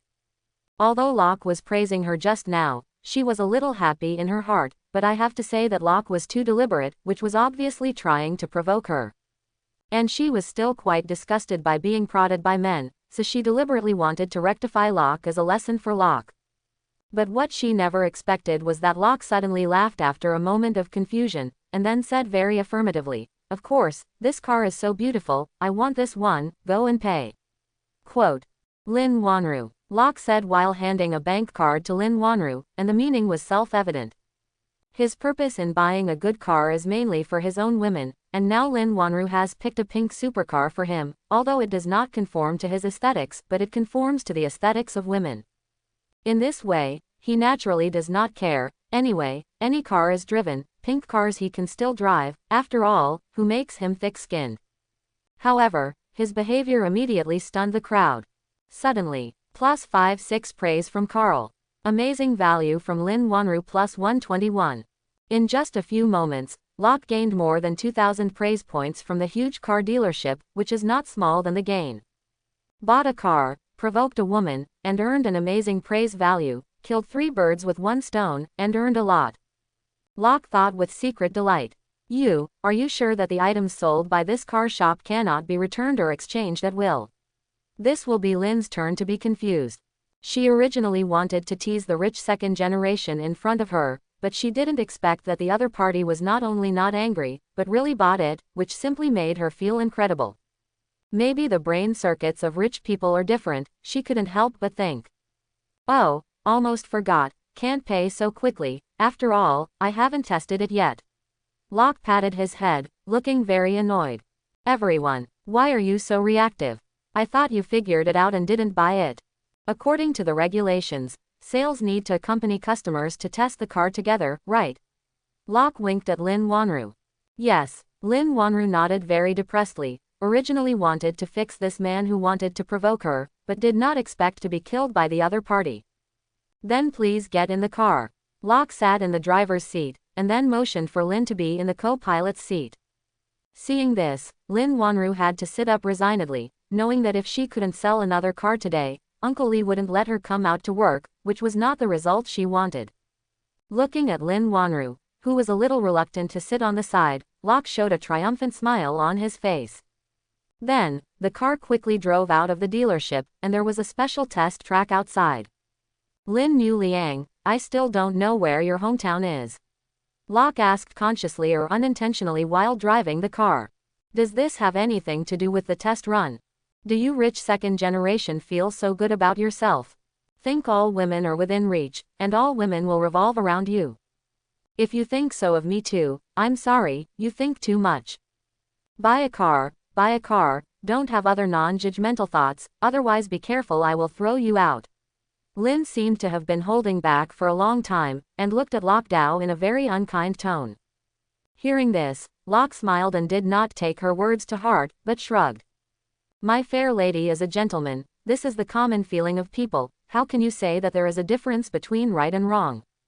Moreover, the reason why I did this is to help you. I remember your elder named Uncle Lee said that if you can't sell another car today, then you will be unemployed, and this does not seem to be the result you want.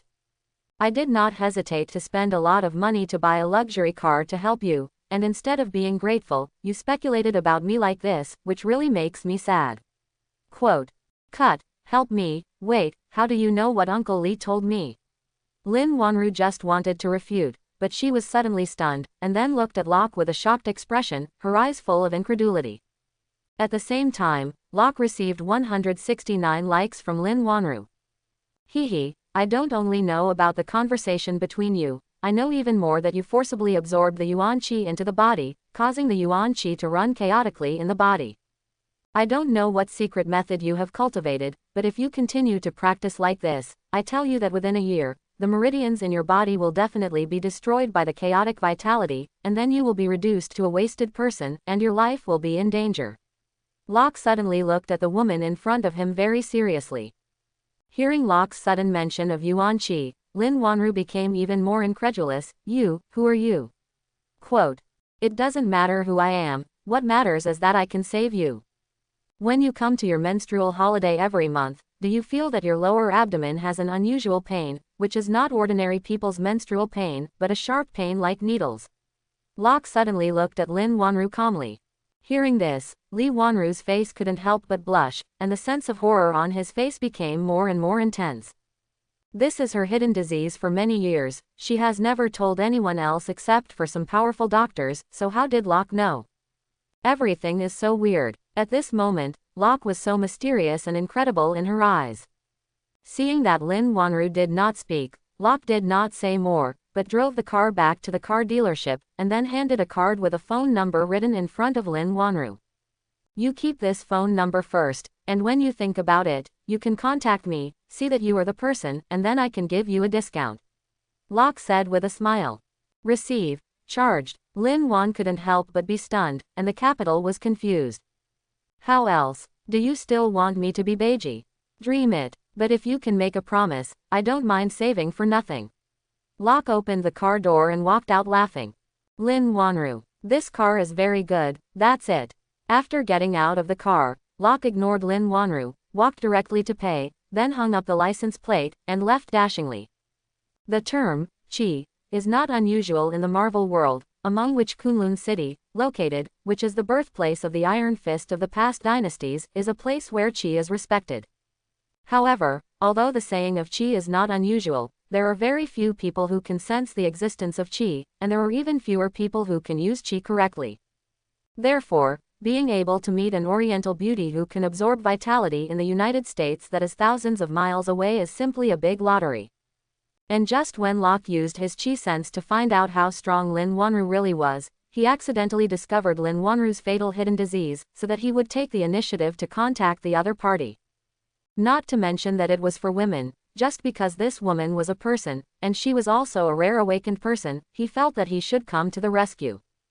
Of course, he had already conveyed his meaning, and it was not up to him whether the woman wanted it or not. Driving out of the car store, it was not early. After returning home and explaining some things to Alice, the two were together for a while before he galloped towards Boston in his newly bought pink supercar against the night. Not long after his car drove out, in a secret room a few kilometers away, a man looked at the supercar driving from Locke's door in the video surveillance, and the corners of his mouth pulled up an arc. After so many days, this kid finally can't bear it. Notify all the members, keep an eye on him, our opportunity to make meritorious contributions has come. The man said in a cold tone, then turned around and walked towards the door of the secret room.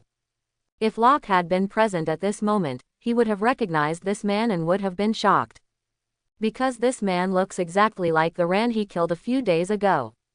With the man's order, suddenly there was a roaring engine sound outside the secret room, and suddenly more than a dozen cars of different types drove out one after another, and the targets were all in the direction Locke was going. In a secret department of S.H.I.E.L.D., Coulson was reading yesterday's newspaper with his legs crossed when a subordinate knocked on the door and walked in quickly. "Boss, the target is out of town." "Out of town? Where is he going?" Quote. "The exact location is unknown, but it looks like it's heading for a northeastern city, which should be Boston. Moreover, we also found that not long after the target person left, a convoy a few kilometers away suddenly went in the direction of the target person." His subordinates reported. "Fleet, it seems that it is the remnants of Hydra again. Send a team to follow. Remember to stay away from Locke, don't be discovered by him, and, without my orders, no matter what happens, don't shoot." Coulson explained very seriously. "Understood." After the subordinate finished speaking, he quickly left. "Just got the address of the Hydra secret base, just set off in such a hurry. Nick is really right, this kid is really a... It looks like there's a big drama going on." Coulson smiled, a faint look of anticipation in his eyes. Locke didn't know at the moment, but when he went to Boston to find Hydra's secret base to retaliate, the people of the Hydra organization and the people of S.H.I.E.L.D. were already following him. They all seemed to be playing the game of mantis catching cicadas and yellow finches, but as for who is Chan and who is the yellow finch in the end, this is really difficult to say. 3 hours later, Locke arrived in a remote suburb of Boston amid the roar of his pink supercar. According to a map provided by his father, the so-called safe spot was in a cave in the middle of a mountain range in Boston. Driving all the way to the bottom of the mountain, Locke immediately put the supercar into his system backpack, and then he jumped up and rushed towards the direction of the cave at a speed unimaginable to ordinary people. According to the reason, it would take at least half an hour to climb from the foot of the mountain to the position of the cave, but with Locke's current strength, he only had a few jumps, and it took less than 3 minutes to find the cave. The entrance to the cave was blocked by a huge rock, and if you didn't look carefully, you wouldn't know that there was a cave under this boulder. According to the method recorded in the map, Locke's big hand groped for a while on the side of the cave entrance, and suddenly touched something like a tie rod. Without hesitation, he pulled hard, and a small slope immediately appeared on the ground below the boulder, and suddenly the boulder rolled to the side. Suddenly, a hole that only one person could penetrate appeared in front of Locke's eyes.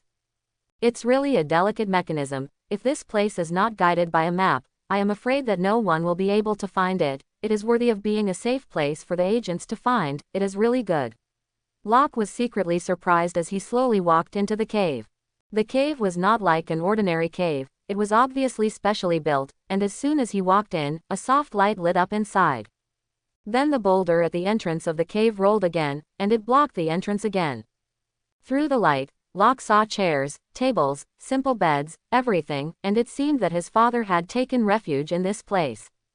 Things should be right here, but where is it? Locke has a bit of a headache. The map only indicates the location of the hide, but does not specify where in the cave. Just when he was annoyed, he remembered that he still had the ability to sense chi against the sky. So he quickly used it, and suddenly everything in the small cave was hidden, and in just a few seconds, he found an abnormality in a dark grid under the bed. Quickly climbed under the bed and took out dark grease things, which were something that looked like a safe. On it, Locke saw a note, which was his father's handwriting.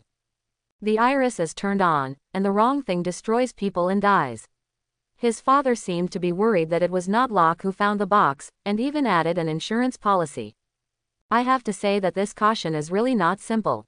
Picking up the box, Locke opened his eyes to the designated place, and suddenly a green light swept by, and then with a click, the box opened automatically.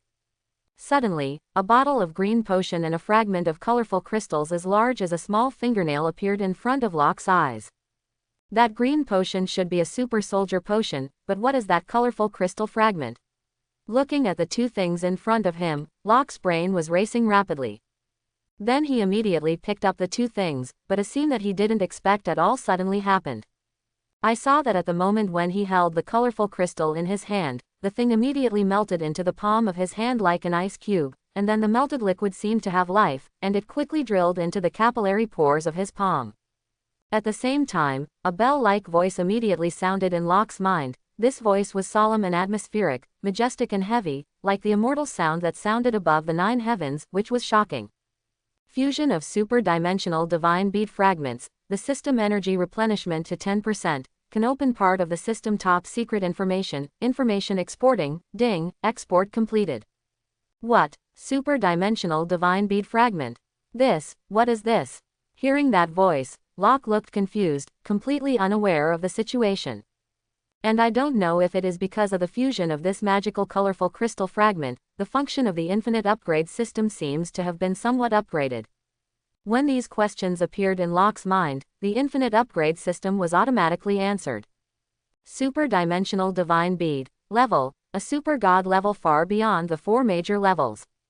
This thing is an important part of the infinite upgrade system. Because of the existence of the divine bead, the infinite upgrade system has the supreme divine power to break the dimensional barrier, cross the heavens and realms, and arbitrarily modify the rules of heaven and earth. However, the infinite upgrade system made a slight mistake when breaking the dimensional barrier once, causing the system to collapse, and the super-dimensional divine bead was unfortunately shattered, and finally scattered in different times and spaces in this world. The infinite upgrade system had to lie dormant in the depths of the universe for thousands of years because of its exhausted energy, and barely recovered 5% of its energy by absorbing the power of trillions of stars in the universe. By chance, the infinite upgrade system found that creatures in this dimension would burst out a mysterious energy similar to the power of faith when they appeared shocked and appreciative, and this energy was more suitable for the system. In order to speed up the recovery, the infinite upgrade system picked the host among the billions of living beings and combined with it, but because it consumed only a small amount of energy when fusing with the host, the energy was too low. Therefore, before that, the infinite upgrade system only enabled the basic function of obtaining astonishment points to upgrade everything. Now successfully fused a divine bead fragment, infinitely upgraded the system energy to 10%, awakened part of the system memory before sleep, and opened the super-dimensional mall function. However, because the energy is still limited, the mall function can only be traded 3 times a day, and the level of the items sold in the mall is limited. Please know the host. At present, the remaining 90% of the energy of the system can reach the full state. Please find the remaining super-dimensional god bead fragments as soon as possible, and try to earn 100% of the amazing value. After the energy reaches 100%, the infinite upgrade system can return to its peak state, and then it can continue to shuttle freely among the heavens and realms, and the gods and Buddhas of the heavens will all fall under the divine power of the system. Quote. Listening to the prompt sound like a fairy sound, Locke's whole person was shocked beyond belief, and he was directly dumbfounded. Super-dimensional divine bead. Open the dimensional barrier and cross the heavens and realms. This is what my father said was weird. This is the fetish that S.H.I.E.L.D. and Hydra have been looking for. Locke's heart was shocked. He never expected that this so-called fetish was directly related to his infinite upgrade system. Breaking the dimensional barrier and arbitrarily modifying the rules of heaven and earth, these abilities are countless times more powerful than the Infinity Stones. After all, the ability of the Infinity Stones only acts in the Marvel world, while the super-dimensional divine bead can jump out of the dimension, and the divine power covers the heavens and realms, and the coverage of the two cannot be compared at all. That is to say, as long as all the fragments of the super-dimensional divine bead are fused, then I can become a god far beyond the gods. Locke thought excitedly. Yes, when the super-dimensional god bead is fully fused, the host can go to any dimensional world at will, but please note that the super-dimensional god bead is a super-god level thing, which has traveled through the heavens and realms and has obtained countless powerful abilities. Therefore, when the super-dimensional god bead is shattered, some of its abilities are scattered in various fragments, so even the fragments have incredibly powerful power. Please don't be careless and be careful. The infinite upgrade system reminded with a very cold mechanical voice. Incredible abilities. So do I have additional abilities after fusing a divine bead fragment now? Locke was pleasantly surprised. Not yet. The icy voice of the system sounded. Quote ? Locke. Why not? Doesn't it mean that every fragment has incredible power? Locke asked with a confused look. Theoretically, this is true, but when the divine bead fragment is fused with the system, it will turn into the most primordial energy to drive the complete operation of the infinite upgrade system. Those abilities that have been acquired will appear in the super-dimensional marketplace in the form of goods, which need to be exchanged by the host for amazement value. The super-dimensional divine bead has been flowing outside for many years, and the energy inside it has also been consumed, and even if all the fragments are fused, I am afraid that it will not be able to replenish the energy to 100%. Therefore, it is also necessary to use the power of the host to strive to obtain a large number of praise points, so as to supplement the energy required by the system. The system's icy voice explained. What about Pit Daddy? Just help you find the fragments, and also ask me to use the astonishment value to exchange the ability, and I will suffer losses together, and you will directly sit and enjoy it with a broken system. Locke scolded unpleasantly. The host misunderstood. Not to help me find the fragments, but to help yourself. This system has been bound to the host's soul, completely integrated. Eternal life can never be separated, so the system is stronger, the host is stronger. The icy mechanical sound sounded again. Hearing this, Locke's heart couldn't help but stir. If the system is strong, the host is stronger. How domineering. Lao Tzu likes it.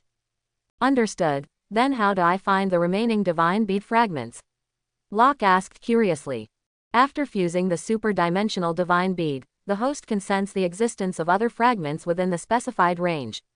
With that, a huge Earth projection appeared in front of Locke's eyes, and there were more than a dozen points shining on this Earth projection. It was obviously a place where debris was scattered, and it was logical that there were other planets beyond Earth, but at the moment it was all darkness, and it was completely unreal. Why can't galaxies outside Earth be seen? Locke wondered. At present, the energy of the system is not enough. It can only sense the fragments of the divine beads located on the Earth, the fragments of the extraterrestrial galaxy, and you need to fuse other fragments to see it. The more fragments you fuse, the farther the range of sensing. The system's icy voice explained. So it is. Locke nodded in understanding. By the way, you just said that the fragments of the divine bead are scattered in different time and space of this universe, which means that some fragments have actually been lost for many years. Locke asked. Yes, some fragments were left thousands of years ago, so some fragments may have had a great impact on the lost land, so remind the host to be careful. The system reminds. Understood. Locke nodded, looking thoughtful. After fusing the super-dimensional divine bead, Locke's three views have been subverted, so his vision is also more long-term and broad. However, the meal still has to be eaten bite by bite, and people still have to go step by step. Naturally, he would not start to be complacent because he got a divine bead fragment, knowing that there were countless divine bead fragments waiting for him outside, and some people were even able to use the divine bead fragment. So, where does he dare to get carried away? Put the additional super soldier serum into the system backpack, which doubles the backpack space due to the increase in system energy, and now can put 18 items at once. After putting his things away, Locke plans to get down to business and go to Hydra's secret base to carry out his revenge. But at this moment, another convoy appeared within the range of his chi sense. And the convoy had already driven to the foot of the mountain, which was clearly following him. Under Locke's sense of anger, he immediately discovered that these people actually had a uniform tattoo on their bodies, which was the symbol of the Hydra organization. Oh, it's true that heaven has a way. You don't go, hell has no door, you come to break in. I was about to go to you, but I didn't expect you to send it yourself. Okay, okay. Locke said coldly, and then walked out of the cave quickly, and then his figure disappeared into the night. The target's vehicle disappears when it gets here, one of his subordinates said to the man who looked like Larn with a tracker in his hand. Hearing this, the man's gaze looked at the mountain range directly in front of him, and then his face was gloomy. That kid should have entered the mountain. Everyone obeyed the order. Let me go in and search, be sure to find that thing. Quote. Yes, dozens of Hydra organization members replied. But just as they finished answering, just as they were about to head towards the mountain range, a tall figure descended from the sky. As soon as this figure landed, the earth that shook the ground splashed, and it looked very terrifying. And this person who suddenly appeared is not Locke. Who else could it be? Why bother? Wouldn't it be better for me to come out and wait for you myself? With a wave of Locke's big hand, the Zontai Miao Dao immediately appeared in his hand, and then he looked at everyone present with a smile. Although he was smiling, with the moonlight under the night sky, he looked particularly eerie. It looks like black impermanence crawling out of the Hades mansion to demand people's lives. And he really wants to ask for people's lives at this moment. Whose life? Of course, for everyone present. Hey, knowing that we have so many people here, you even dare to appear head-on. I have to say that you are so daring, kid, but you can't save your life if you are bold. The man who looked a lot like Rand sneered. Hearing this, Locke's gaze looked at the man with some surprise, and then after thinking about it, he suddenly said to the man, Say, who are you? Quote. As soon as these words came out, Locke seemed to have given some order, and the man's eyes immediately became empty. Then he said as if mechanically, I am a loyal Hydra guard, you can call me Rain, but you know that my name is meaningless. After all, there is no meaning when a person dies. Quote. Hearing this extremely familiar sentence, 3 points couldn't help but appear on Locke's brain. This guy doesn't just look like Ran, he even says exactly the same thing. Clones. Locke had faintly guessed some. According to the urine nature of Hydra, this guy in front of him was definitely not a normal human. But if this one in front of him is really a clone, then who is his blueprint? In his impression, it seems that there is no such person. Wait, Locke seemed to have suddenly thought of something.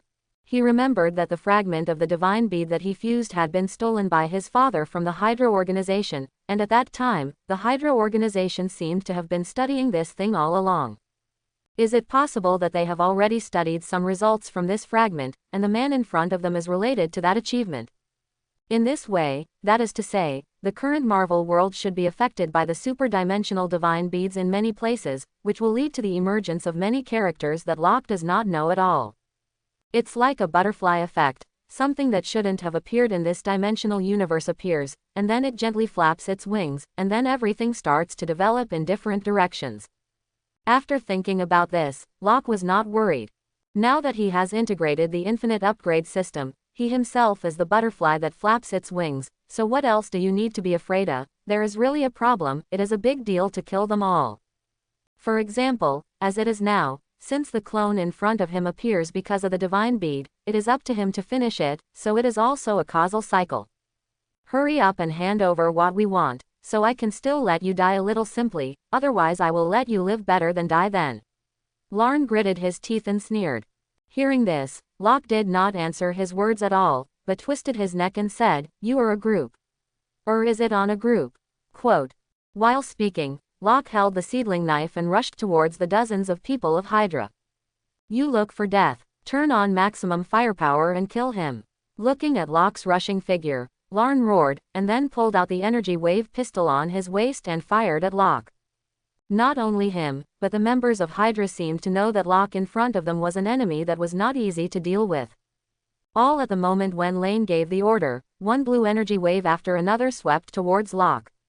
Seeing this, Locke's eyes froze. These blue energy waves are very powerful, completely beyond the existing level of weapon technology. This thing should also be made by the Hydra organization through the fragments of the divine bead. In this way, he naturally will not take it lightly, and he was hit last time, causing LV-8's clothes to be torn. Having suffered a loss, he naturally will not be tricked again. Looking at the dense rain-like waves of energy, Locke sank his dantian, and the majestic vitality frantically condensed on his blade, and then he held the knife and slashed towards the group of people. Blow snow. The sixth form of the 8 Wilderness 6 combined Dao method is the strongest form that Locke currently knows. This form is to turn the knife chi into a fluttering snow-like existence, and then rely on its own thoughts to control it freely. This move is both offensive and defensive, and its power is endless. At the moment when the blowing snow was cut out, the members of the group of hydras were shocked to find that goose feathers and snow suddenly drifted between heaven and earth. There was a chill in that snow, and this chill was not cold on the surface, but as fierce as murderous. It was the fear of death that penetrated deep into the bone marrow and hit the soul. At the moment when this snowflake appeared, Locke held the Xuanti Miao knife and gently swept forward, and suddenly the cold wind howled, and the snowflakes quickly closed together, and then formed a white snow wall. Suddenly, the blue energy wave was easily resisted, and after blocking the attack of the energy wave, Locke's heart moved at will, controlling half of the snowflakes to blow towards the group of people. Seeing that Locke could block their artillery attacks so easily, and could control such a strange snowflake towards them, the members of those Hydra immediately showed a look of horror. Suddenly, +253 praise from Hydra Ran. +332 praise from Hydra Dosa. In an instant, they contributed more than 10,000 points of admiration to Locke, and at the same time, those sword chi snowflakes that rushed to their faces caused some people to be in chaos, and then all of them were chaotic. In this way, the energy waves originally launched towards Locke eventually caused some of the energy waves to hurt their own families due to the sudden confusion of the Hydra members, and some of them stopped completely. Seeing this, a sneer appeared on Locke's face. Then, he held the seedling knife and swept it again. This time all the knife chi snowflakes flew over, and the posture was no different from the goose feather snow in the deep cold sky. It's just that the real snow will only blow the face pain, and these are the snowflakes of the evolution of knife chi. Each piece is extremely sharp, even steel can be easily cut off. So, with such a blow, all the people who were hit by the snowflakes suddenly stood on the spot with their eyes wide open, as if they had been pointed. Then clouds of blood mist erupted from their bodies, and suddenly the entire area turned into a sea of blood. The guns in the hands of those Hydra members directly turned into fragments and fell to the ground, along with their flesh and blood. It was as if they had suffered from Ling. Pieces of flesh and blood kept falling off, and finally all turned into bones stained with blood and fell to the ground. The whole picture was so bloody that even Locke himself did not expect. This move is really too strong. Looking at the bloody corpses on the ground, Locke muttered in horror. And at this moment, a sound of fast running caught his attention, and when he turned his head, he found that Ran, who was still shouting just now, was fleeing the scene at the speed of a cheetah like a bereaved dog. Escape. Do you think you can escape? Locke smiled indifferently, and then suddenly exerted force under his feet, only to hear a boom, and his whole person swept across the grass like a cannonball. After a few breaths, he appeared in front of Ran, no, more precisely, in front of Ran too. You are still the first person in this world who can let me kill twice in a row. I have to say that this feeling is quite wonderful. Kicking Larn 2 out, Locke chuckled and spoke. Quote question mark question mark question mark question mark quote. Larn 2. It seems that you yourself don't know what happened. Forget it, just like what you said, there is no point in people dying. Since there is no point, then there is no need to explain to you, and besides, I have no time to waste on you. Locke said as if talking to himself. With that, he held the knife and slashed quickly, and Ran, who was still in an incredible state, felt his neck cold, and then blood erupted irrepressibly, and then his head slowly slipped from his neck. Ran 2, pawn. In the blink of an eye, the remnants of the Hydra with dozens of people were all killed. You shouldn't have followed me, otherwise you wouldn't have died, at least not so quickly. Facing the corpses all over the ground, Locke said as if he was talking. At this moment, his gaze suddenly looked high in the sky, where he saw a very small flight monitor.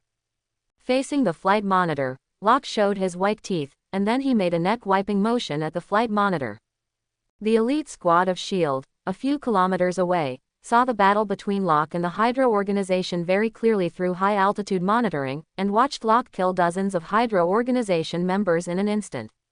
That group of S.H.I.E.L.D. elites were shocked in unison, and everyone looked stunned at the moment. Suddenly, +411 praise from S.H.I.E.L.D. member Esther Az. In just a short time, they also contributed more than 5,000 praise points to Locke. They thought that they were very well hidden, but they did not expect that it was precisely because of these praise values that made Locke suspicious, so they immediately turned on the chi sense, so that they found the small flight monitor located above his head. Looking at Locke, who wiped their necks through the screen, the elites of S.H.I.E.L.D. felt cold in their hearts, and then chilled all over their bodies. This is only through the video. If Locke appeared directly in front of them, how powerful the deterrent was, they didn't dare to think about it. "Boss, what to do? We have been discovered." A S.H.I.E.L.D. member looked at their squad with a look of horror. "Retreat, quickly remove the monitor." The squad leader hurriedly shouted, but before he could finish, they found that Locke had picked up a pistol and pointed it at them, and then their video screen immediately went black. "How the hell did he find us?" Looking at the dark screen, a group of S.H.I.E.L.D. elites muttered in horror. "Leave this alone. Hurry up and report. We will evacuate immediately and change places." The leader of the group quickly issued an order. Yes, all S.H.I.E.L.D. members nodded one after another. The scene just now has left a deep psychological shadow on them. Where do they dare not leave, unless they want to die? Chapter 71. After knocking out the small flight monitor planted by S.H.I.E.L.D. with one shot, Locke wanted to find the group of annoying flies by relying on his sense of gas, not to mention killing them all, but he still needed a good lesson. However, the elite squad of S.H.I.E.L.D. did not appear within his chi range, and he did not want to spend so much time looking for it. After all, he came to Boston to take revenge on the Hydra organization. In this way, in the end, he had to give up, intending to settle accounts with Nick after dealing with the affairs here. You know, Nick still has a fragment of the divine beat hidden there. He said that he would get it in his hands of anything, even if he fell out with Nick. Without staying here for long, Locke went to Hydra's secret base based on the map provided by Nick. And just after Locke killed Larn II, in an unknown secret base far away in Eastern Europe, a man smashed everything on the table with a gloomy face. "Waste, rice buckets, dozens of people shot together. They can't even kill a hairy boy. You are all stupid pigs who waste the organization's food." The man roared angrily. The several Hydra members in front of him did not dare to take a breath, obviously frightened. "Chief, that guy is so powerful. His memes don't look like a person at all, but demons crawling out of hell." A subordinate stiffened. "Demon, if you don't get that thing back for me, I'll turn into a demon that's 100 times more vicious than him." The man roared. Yes, we will definitely do our best to get things back." Another subordinate said quickly.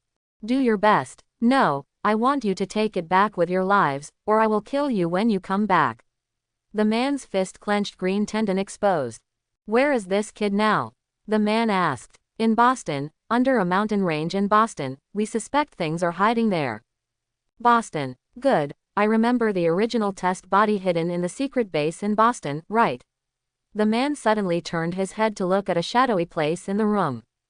Suddenly, an electronically synthesized voice sounded. "Yes, that is an incredible killing machine. Once awakened, the secret base in Boston will definitely be destroyed. Are you sure you want to wake him up?" Quote. Of course, a secret base is nothing compared to a fetish.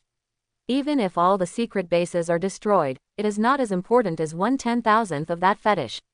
The man said with a gloomy face. "You're right, we've been studying this fetish for years, and we've finally made progress, but it's really abominable to be destroyed by the shield from it.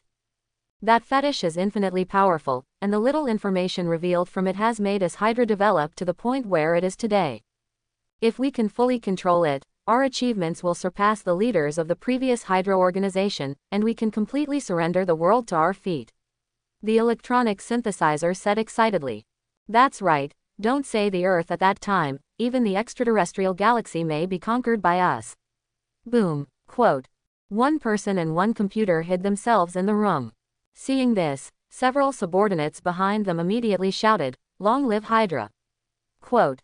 "Very good, listen to my order. Immediately notify the Boston secret base, wake up the original test body, and implant the attack target information. After completion, all members immediately leave the secret base and go to the nearest base." The man quickly gave the order. Understood. One of his subordinates immediately made the Hydra gesture and ran out. Once awakened, it is impossible for them to escape. That guy was taking an immature madness potion that I had developed based on the little information provided by the fetish. The effect of that potion is extremely amazing. Even the super soldier serum is not as good as it, but it is also too strong to cause huge side effects. If the super soldier serum is to create super soldiers whose strength is far beyond ordinary people, then that madness potion creates super monsters that only know how to kill. That guy's combat effectiveness is so strong that even 5 American captains can't be his opponent. The electronic synth voice said proudly. So best, the approximate location of the fetish storage has been figured out, and now there is no need for this kid to stay. The man's eyes were full of murderous air. But at this moment, a subordinate rushed in a hurry, and did not even knock on the door. The boss is not good, not good. The man who broke in kept panting. What's so anxious, are you in a hurry to die? The leader scolded with a gloomy face. Nope, no, that kid. That kid didn't know how to find our secret base in Boston. At this moment he has arrived at the door of the secret base. This will be breaking in, he is planning to destroy our base, he is here to take revenge. The subordinate said with a shocked face. What? Hearing this, the leader man was also surprised.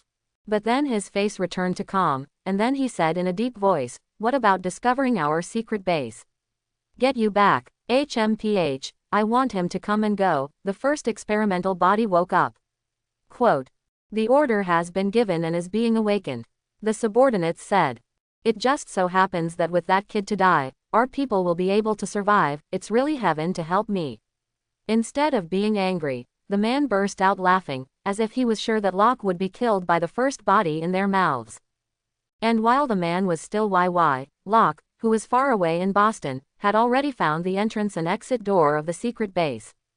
The secret base was built between a valley, with towering peaks on both sides of the base, and this base was a factory on the surface, and workers came and went every day, but there was a huge underground space below the factory, which was the secret base of the Hydra organization in Boston.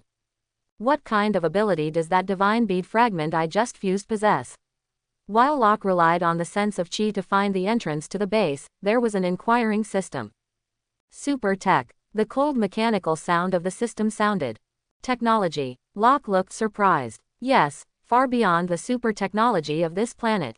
The system replied.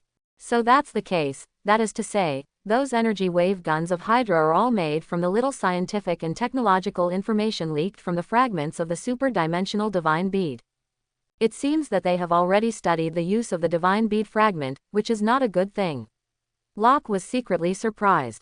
But at this moment, a series of terrified screams came from the secret base not far in front of him. Hearing the sound, Locke immediately woke up from his musings, and then he detected by his chi sense that in the basement chamber at the bottom of the factory, a huge humanoid monster was breaking free from the huge iron chains that bound him. In the room where the monster was, there were 2 men in white coats, and at this moment, these 2 men were trying to escape from the room with a look of horror. But as soon as they turned their heads and took a step, they were crushed by the humanoid monster behind them, and suddenly blood sprayed everywhere, and the walls in the secret room turned completely red, looking extremely bloody. After easily killing 2 ordinary humans, the monster roared up to the sky, as if venting its anger at being locked up in this small secret room for many years. The secret room was equipped with a camera, so the image of the humanoid monster brutally killing their colleagues was seen by everyone. It is precisely because of this that these people will suddenly burst into earth-shattering screams. After all, it is related to their own net worth and life, and they can't shout it. Listening to the continuous screams coming from the base, a sneer appeared on Locke's face. He came here to take revenge, and now he doesn't need to do anything. These people have been chased and killed by the monsters inside. In this way, he is naturally happy to see it. Not only is he happy to see it, but he also plans to make it worse, and add fuel to the fire. When he thought like this, his figure jumped up, easily climbed over the wall of the factory, and then the whole person turned into a black and masked appearance and appeared at the entrance and exit of the secret base. Then he flicked his big hand, and a special steel pistol appeared in his hand. Holding this pistol, Locke did not hesitate in the slightest, raised his hand and fired a shot at a Hydra member who had just run out of the secret base. Suddenly, a powerful gun sounded, and I saw that the Hydra member was firmly shot, so the body he originally wanted to run out not only failed to run out, but was bombarded by the huge impact and flew in. Then his body smashed the companion who followed behind him to the ground, heard the sudden gunshot, and saw his companion die under the gunshot. Suddenly, the Hydra members in the secret base became even more frightened. But before they could react, the humanoid monster behind had chased out, and then the humanoid monster swept with a big hand, and those Hydra members were like pins hit by a bowling ball, and at this moment they all exploded out, and then smashed fiercely on the wall in the secret base. Just like that, these guys were sprayed with smashed blood, and then collapsed on the ground like dead dogs, obviously dead and could no longer die.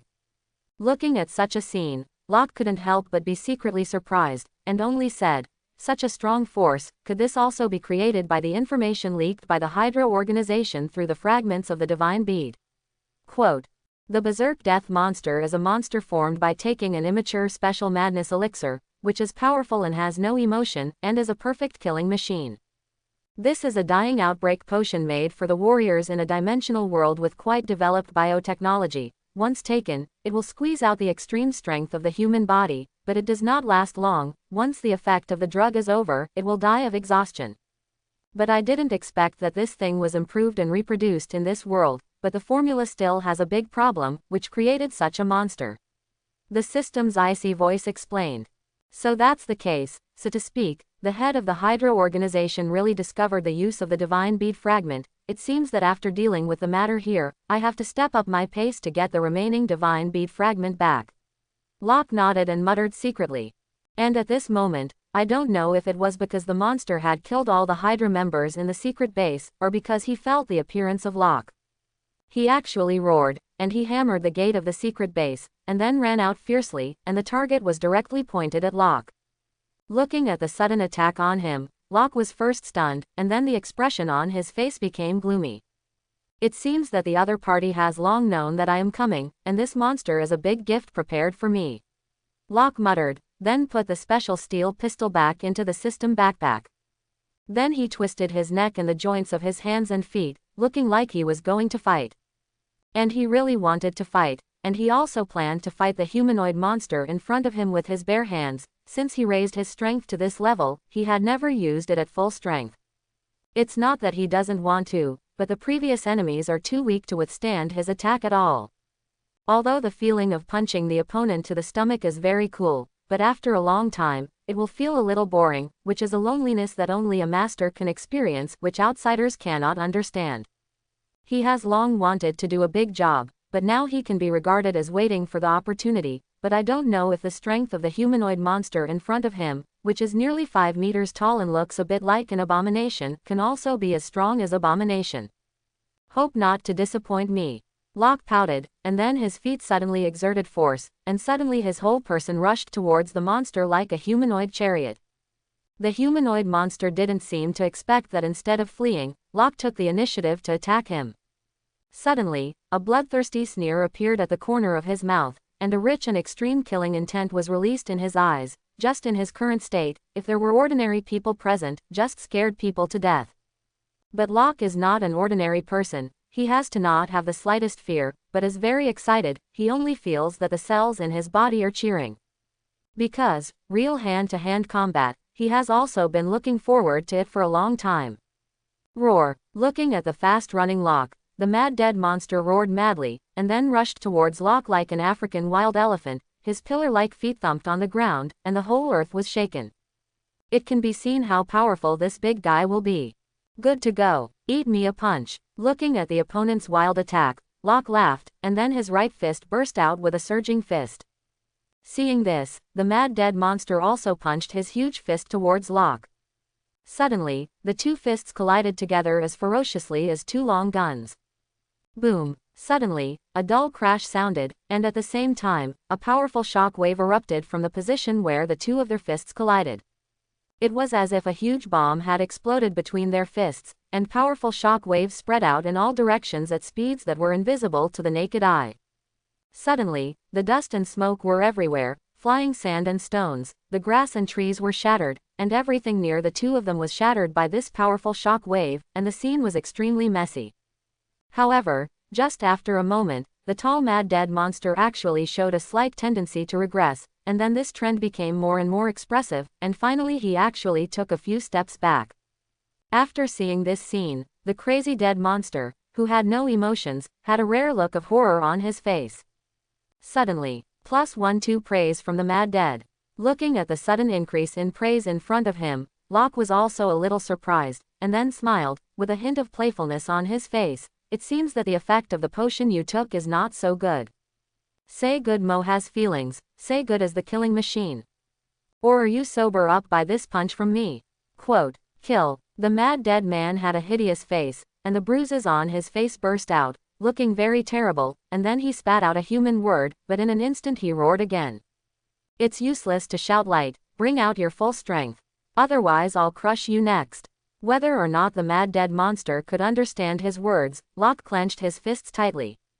The punch he just made did not use full strength, only 70%, that is, about 70 tons of strength. But even with the strength of 70%, the mad dead monster in front of him could only barely resist, and finally he was shocked and had to retreat. In this way, if he really went all out, he had absolute confidence to crush this mad death monster in front of him. Of course, his first punch did not use full strength, and the mad death monster may not have it, so whether their strength is strong or weak depends on the second punch. This time, Locke did not have the slightest reservation, his huge fist clenched tightly, and he fiercely punched his second punch towards the mad dead monster. Seeing this, there was a rare trace of fear in the eyes of the mad dead monster, but under the influence of furious and bloodthirsty emotions, he had no consciousness to avoid it at all. Not only that, he also roared and threw his strongest punch at Locke. Suddenly, another dull crash sounded, and then the expected shock wave of destruction and decay appeared again, but slightly different from the last time. This time the mad dead monster no longer fell back slightly, but flew out directly upside down, and then smashed a small house behind him. Suddenly, bricks and collapsed beams buried him. It was this punch that made it obvious to Locke that this berserk monster, known as the killing machine, was not his opponent in terms of strength. It seems that if you really want to have a hearty hand-to-hand fight, you have to find green fat. That guy's strength can soar with the surge in anger value, which can be described as a typical representative of strong when strong. Locke shook his head, and he was not interested in the mad dead monster in front of him. The opponent's strength is at most about 60 tons, and he can't withstand his attack at all, so he naturally has no idea. It's time for a quick decision. I still have to go home and sleep with the woman. Locke smiled indifferently, and then waved his big hand, and the Zontai Miao Dao appeared. Holding the Xuanti Miao saber in his hand, Locke's figure rushed like the wind towards the mad dead monster that was still falling in the ruins. But at this moment, a roar erupted from the ruins, and then with a loud bang, the mad dead monster jumped out from the gravel and rubble. Then he grabbed a nearby car and smashed it towards Locke. Seeing this, Locke's eyes froze, and the figure that rushed forward did not stop, and then the knife quickly picked forward. I saw a flash of knife light, and the smashed car was cut in two, and then wiped Locke's body and smashed it to the side. Seeing that the seedling knife in Locke's hand was so powerful, the fear in the eyes of the mad dead monster became stronger and stronger. He is bloodthirsty and murderous, but it is not really no feelings, but weak feelings. After all, the mysterious thing of 7 emotions and 6 desires is not really said to be completely eliminated by taking medicine, so he will naturally have fear of this emotion. Looking at Locke, who continued to run towards him, the mad death monster was like being forced to mad dog, and he actually retreated backwards while constantly picking up various objects from the ground and smashing them at Locke, trying to block Locke's advance. For example, cars, boulders, house beams, etc., everything that can be smashed has been smashed out by him. Cameras are installed in the hidden location of this secret base, and through the cameras, you can see what is happening here at the Hydra secret base in Eastern Europe. At this moment, a group of Hydra members in the secret base in Eastern Europe were dumbfounded. Is it our eyes? Is this still the emotionless killing machine we remember? Quote, he was actually afraid, he was actually on the run. Quote, oh my god, what kind of monster is that guy, and it is impossible for a super soldier serum to create such an existence. A group of people watched and talked in horror. As everyone knows, just when they were shocked, a paragraph of text jumped out in front of Locke's eyes. Amazing value from Baron Citric +299. +299 praise from Arnhem Zola. In just a few moments, Locke received more than 5,000 praise points. Looking at the astonishment value that jumped out in front of him, Locke was stunned, and then his eyes were attracted by those names in vain. Baron Citric and Zola. One is one of the leaders of Hydra, and the other is the right-hand man of the Hydra organization. It seems that everything was made by these two guys. And there should be a lot of monitoring equipment installed here, but since you can contribute amazing values to me, then I will let you see enough, and when I kill this monster in front of me, I will go to you to settle the account. Locke said secretly in his heart. Originally, Locke wanted to fight quickly, but found that someone was watching his battle with the Mad Dead through video surveillance, and continued to contribute praise to him. Such a good thing. He naturally did not want to interrupt so quickly, so the original plan to fight quickly was immediately abandoned by him. Looking at the debris that kept being thrown, Locke held the knife and walked leisurely towards the monster. At the same time, his right hand holding the knife turned into a DAO afterimage, and the speed of the knife was so fast that it could not be seen by the naked eye, and suddenly the blade light flashed around his body, and the thrown debris was cut into two pieces like cutting fruit. Such a dashing and domineering scene immediately attracted the horror of those people, and then Locke received more than 3,000 praises. Looking at the continuous admiration value in the account, Locke suddenly felt that the crazy monster in front of him was very cute. The two of them were like actors performing on the stage at the moment, and those who provided the praise value were the audience of his door. This feeling has to be said to be quite enjoyable. Becoming a well-known big star can make him get amazing points faster. Well, this idea can be, when you have time to practice. It seems good to be a man who is a star in the Marvel world, Locke thought. It's just that he is happy, but the crazy dead monster who plays opposite him is pitiful, and if he really fights quickly, he can still die a happy death. Now it's good that he still has to bear the fear from Locke, and the key is that he doesn't know that he has become the green leaf that sets off Locke's power. What could be more pathetic and pitiful in this world? Seeing that he couldn't slow down Locke's movement, this mad dead monster did not work hard in this area, but turned his head and ran. And I don't know if he is worried that he can't run Locke on two legs, and this will run wildly with his hands and feet, so that he looks like a head and 2 hectares.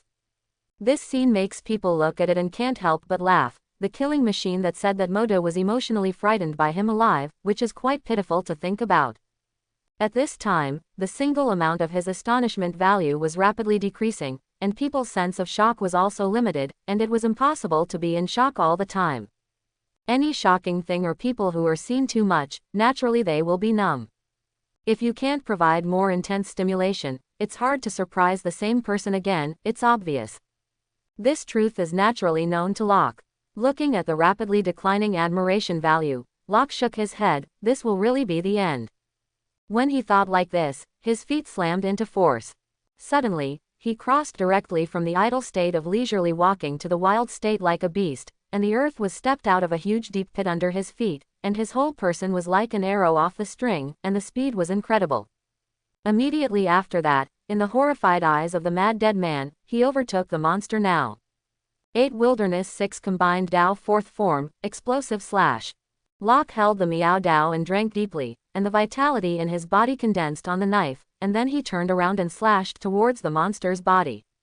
Suddenly, an invisible sword chi as large as 10 Zhong suddenly appeared, and then this huge and incomparable sword chi slashed at the body of the mad dead monster with the power of destroying and decaying. Suddenly, the mad monster screamed bitterly, but his scream lasted less than a second, and then his body was cut open like a cake. Because the speed of this knife was so fast, before the blood could erupt, the two sides of the berserk monster's bodies fell in their respective directions, and then the blood gushed out like a fountain. Suddenly, the entire ground was covered in blood, and there were internal organs and intestines scattered all over the ground. Such a picture, looking at the incomparable bloody horror, if it is a person with poor psychological endurance, it will inevitably be directly disgusting at this moment. More than half of the Hydra members in the secret base in Eastern Europe vomited in unison, and suddenly the entire base was filled with an unpleasant sour smell. Not only that, Locke's explosive slash did not stop there, and after killing the mad dead monster, the huge invisible knife chi continued to gallop forward. Then he slashed at a building not far away. The knife chi was extremely sharp, easily cut into the wall, and then continued to gallop. In an instant, the entire building was cut off, and then a loud rumbling sound sounded, and everyone was shocked to see the tall building collapse. At this point, that sword chi slowly disappeared. Looking at such a scene, the members of the Hydra were stunned again, and then the astonishment value flew again, and in just a few seconds, more than 20,000 praise was worth it. Seeing this, Locke nodded in satisfaction, but he did not leave. Instead, he waved his big hand, and then relied on the vitality to combine the blood on the ground into a huge death. Then he easily found the hidden monitor by relying on his sense of chi, and then he first made a neck-wiping motion against the monitor, and then pinched it. Seeing this, the group of Hydra organization members were all frightened. They didn't expect that Locke had already discovered that they were peeping, that is, everything just now was deliberately shown to them by that kid. How did he find out? Quote, "It's over, that means that everything just now was deliberately shown to us by him, he is killing chickens and monkeys. Where the hell is this kid from the monster? This is different from the intelligence we received. It's over, this kid is doing it with us. With such strength, who else in our organization can be his opponent?" A group of Hydra members were talking and expressing their worries in unison. At this moment, Citric angrily lifted the table in front of him. "Shut up, notify the intelligence department, re-evaluate this person, and then immediately come up with a response plan for me. Quick, get out of here." Quote, "Yes." Seeing that the leader was furious, everyone quickly lowered their heads and began to work. After Locke, who was far away in Boston, crushed the monitor, he quickly rushed into the secret base and packed everything valuable into the system backpack. Among them, he got more than 3 million in cash, as well as a large number of energy wave firearms and a gunship. Looking at the full harvest, Locke's face was like a flower, and then his leisurely footsteps quickly disappeared into the night. Eastern Europe, inside the Hydra's secret base. Baron Citric slumped on a set of couches in his room, and directly in front of him, a computer was flashing. "Dr. Zola, how is that research you are talking about?" Citric looked a little impatient. "Soon, in less than half a year, you should be able to enter the experimental stage." The computer rang an electronic synth. "Half a year, so long," Citric said with an ugly face. "Well, there's no way around it. That fetish is so incredible that just revealing a little bit of information is enough for me to analyze for years. That thing is even more incredible than the cosmic cube I have studied. It is a fetish that goes far beyond a fetish. After so many years, it is very rare that I can get a little information from this." Dr. Zola sighed. "If you could still drag this matter for you before, but now that kid has appeared in the sky, your experiment will speed up the progress." Citric reminded. "I think this matter is not as tricky as you think, and this may be an opportunity." At this time, Dr. Zola pointed out. "Opportunity? What do you mean? How I don't understand a little." Citric sat up, seemingly interested. "Don't you think this is very weird? Dr. Zola sells Guan Zidao. Weird. Ever since that SHIELD agent stole the super soldier serum and fetish crystal we developed, this kid was born like a god and refreshed our 3 views with super combat power. But even if he took the super soldier serum, it was not enough to reach this point, so I think this must be related to the fetish. I suspect that this kid may have discovered the correct use of the fetish, otherwise all this will not make sense at all." Dr. Zola doubted. "Just how could a hairy boy discover the correct way to use the fetish so quickly? Doctor, don't forget, we have been studying this thing for some years. Until now, the understanding of things is not even as good as the tip of the iceberg. How can he be so fast?" Baron Citric shook his head in disbelief.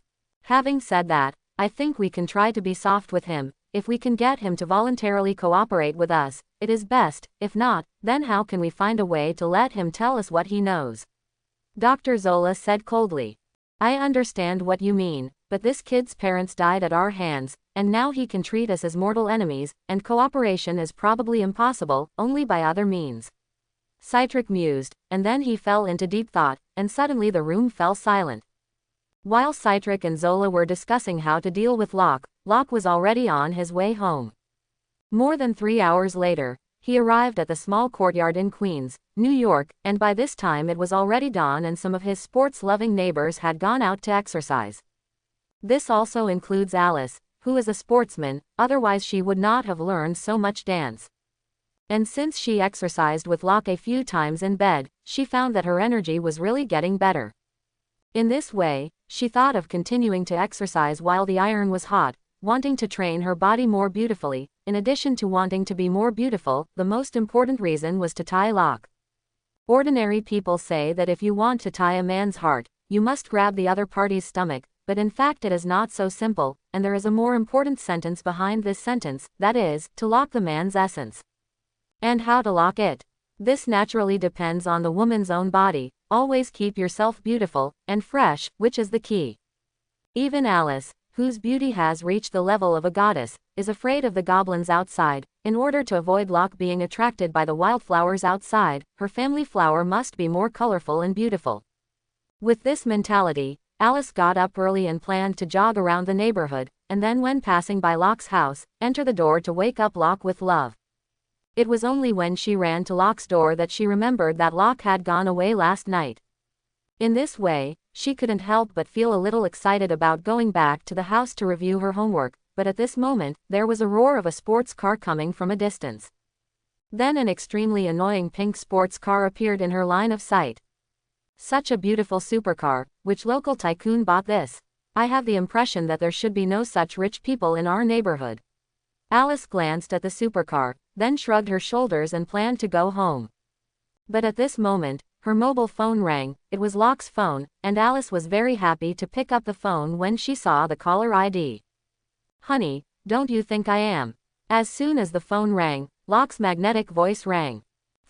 I can't help but come to your door, but then I remembered that you bad guy ran to Boston. Tell me honestly, did you suddenly go to Boston to meet other women in private?" Alice said with a smile. Although she was so skeptical, she was still very happy to receive Locke's call, and as for whether Locke really went to meet women in private, she actually didn't care. Just like what was said before, no matter how Locke messes around outside, anyway, when she returns to this small home, then she is the only heroine, and no one can waver, and that's enough. Gee, how can I sound like a smell of vinegar? Your vinegar jar is overturned. Locke smiled and was unimpressed. He still knew Alice's character. The other party was not such a suspicious person. The reason why she asked this was simply to tease him. HMPH, I'm too lazy to eat your vinegar. When will you come back? It won't be long before you have to take the joint examination. Don't delay your studies. We agreed to go to the same university. You don't end up in the name. Alice nuggled her nose and said very cutely. Locke, who was sitting in the sports car, looked at such a scene and his heart melted, and then he spoiled his mobile phone. Fool, I have already returned. You turn your head and take a look. Quote. What? Alice immediately turned around in surprise. Suddenly, she saw that the pink supercar that had just appeared in front of her actually cocked the front trunk located in the front of the car, and saw that it was full of bright roses. Then the door opened, and a tall and handsome young man appeared in front of Alice's eyes. Dear Goddess Alice, surprise or not, happy or unhappy? Locke laughed at Alice not far away while opening his arms. Seeing this, Alice covered her mouth in disbelief, but after a moment her face was surrounded by a thick sense of happiness, and then she rushed into Locke's arms and pressed it into the sports car. Time passed quickly, and after returning from Boston, Locke did not go out much, except for the occasional time to go to the hotel to have ramen fill, a nurse, check on his body. He basically stayed with Alice. And just like that, Locke and they finally had their school day. Previously, because the school was destroyed by the Green Goblin, the school gave them 3 days off, and after many efforts by the school, they finally found a temporary place to reopen.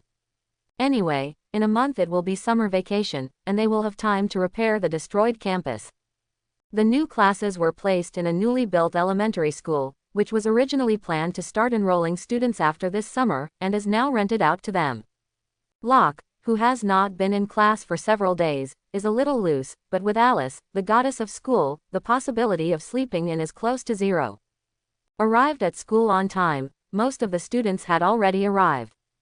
However, the atmosphere is now a little less joyful and heavier than usual, and the Green Goblin incident that day was not just as simple as blowing up the school, but also some students became unfortunate victims and lost their lives in that battle. Although such a thing is a normal operation in the Marvel world with a burst of danger, when he sees the familiar ordinary characters around him disappear forever, the uncomfortable feeling still makes Locke a little uncomfortable. This is not to say that he has a virgin's heart. He does not say how to save these people, nor how to protect these people in the future. This is just a normal emotion that a person should have. If he really wants to say it, he just thinks about how to protect the women around him in the future. A huge bulletin board has been erected at the entrance of the school. Which grade students go to that building, which class students are in which classroom, everything is clearly written. Following the guidance of the bulletin board, Locke quickly arrived at the teaching building of his grade, and there were class schedules for the major classes downstairs. Locke glanced at it unexpectedly, and a hint of surprise flashed in his eyes, but after a moment, his surprise turned into a smile like a spring breeze. He had such an expression because he saw a familiar name on the class schedule. First session, math class, teacher, Ottilia. These big words are written on the class schedule. It seems that teacher Ottilia's injury has recovered well. It has only been a few days since I can go to class, not bad. Locke said with a smile. Then I ran to the class with a little excitement in my heart, and there were already many students in the class. Since the last time he made a public move in the classroom, almost all the students now see Locke as a blazing star who has become crazy due to stimulation. So as soon as he appeared, the originally quite lively atmosphere immediately fell to the freezing point, and everyone looked at him with a look of unexpectedness. As for the few gangster students who used to bully him, they didn't even dare to raise their heads, especially the Bear King. Luther immediately turned his head, for fear that Locke would see him, and if he gave him another look, it would be wasted. Seeing everyone's expressions like this, Locke was quite satisfied in his heart. This person is like this, without educating them, they always feel that their old son is the first in the world, and they want to bully whoever bullies whom. Now that I'm educated, everyone is very well behaved, and I have to say that this feeling is really great. Well, good morning, students. Locke smiled and waved his hand at the students, looking harmless to humans and animals. Early, good morning. Seeing this, all the students squeezed a smile on their faces and greeted Locke. Looking at the smile on Locke's face, the tension in the hearts of many students disappeared, and some female students suddenly felt that Locke in front of them was sunny and handsome, and it looked very charming. Suddenly, in their hearts, they involuntarily showed, "This guy is so handsome now." This admiration. As a result, another paragraph of text appeared in front of Locke's eyes. Amazing value +3 +1 +5 from Clary. Note, surprised by appearance. Thumbs up from XXX +4 +3 Remarks. Surprised by the appearance. Looking at the words that kept appearing in front of him, Locke was a little confused, and it took him a long time to get used to it. Suddenly he was a little crying and laughing. This handsome person is really troublesome. This group of female classmates are coveting his beauty. Fortunately, they will soon take the joint examination. Otherwise, sitting in this classroom every day, what is the difference between Tang Monk staying in the Spider Essence's Pansilk hole? My one, nowhere to put it, handsome. Looking at the amazed value that constantly brushed the screen, Locke thought very shamelessly. But at this moment, there was a strange text mixed in many words. Locke just glanced at it, and was instantly confused. Amazing value from Luther the Bear King +3 +1 +5 +5 +1 Note, surprised by appearance. Locke, Luther the Bear King, you are also surprised by your appearance. Lying groove, it turns out that you are such a Bear King. The fact that Luther the Bear King likes men has actually spread in schools for a long time, this point before Locke. Angus also knows, but many people think that it is a rumor combined with the past style of the Bear King and his appearance. So after a long time, no one mentioned this matter. But looking at the text information in front of him, Locke suddenly felt that he still had to pay more attention to this man in the future, otherwise he would be afraid that he would not be able to protect his chrysanthemums one day. With such a sense of caution, the first math lesson has officially begun. Outside the classroom, there was a sound of clicking, high heels, and then a tall and slender woman walked in with a spring breeze. Ottilia today deliberately dressed up, her face was painted with light makeup, and the original disfigured face could not see the slightest scar, not only no, but also more fair and silky than usual, just like the skin of a baby. It looked very incredible. And she is wearing a black professional teacher suit, so, her whole body exudes a mature woman's charm beauty. Looking at Ottilia in such a state, Locke can't help but be moved, and there is a restlessness rushing in her heart. What Locke didn't expect at all was that just after Ottilia entered the door, she put the textbook on the teaching platform, and then said directly, "Today's lesson is self-study, Locke. Angus, you come with me to the office." Quote. Locke, as soon as you come in, let yourself go to the office with her. What is this to do? Locke was a little apprehensive in his heart. This woman's performance was too abnormal, wasn't it? No, teacher Ottilia is so dignified and will not do such a thing, so why is she so eager to call herself to the office? There are many doubts in this. Locke quickly guessed in his heart, but the man was already following behind Ottilia.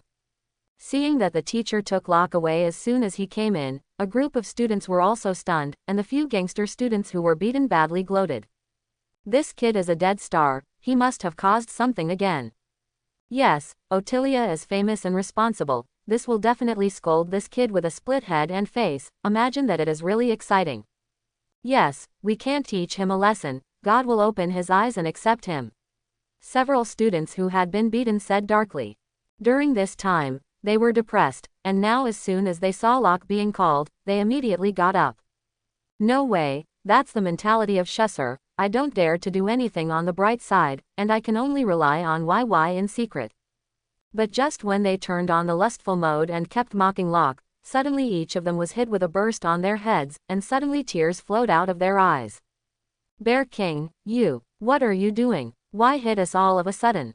Everyone covered their heads and said with tears in their eyes. Why, you still have the face to ask. I tell you that from now on, if anyone dares to say another bad word about Locke behind his back, my Bear King will be the first to not agree, and I will remember it. The Bear King said with a domineering look. Everyone, before the most bullied Locke is you, now the first to defend others is also you really can play, the wall grass is not comparable to you. The crowd was speechless to think. Unlike the others, those gangster students knew the special taste of the Bear King, and immediately looked at the Bear King with an incredulous face. They seemed to have discovered something amazing. Locke naturally didn't know what happened in the classroom, and at this moment he was following behind Ottilia without hurry. Following behind Ottilia and watching her beautiful figure swing rhythmically with her steps was a delight for the eyes. In this way, some of his original nervousness was gone, and some were just restlessness suppressed by him. What happened to this woman? Could it be that she wanted to secretly express her gratitude to me because of her identity as a teacher? Locke kept pondering as he walked.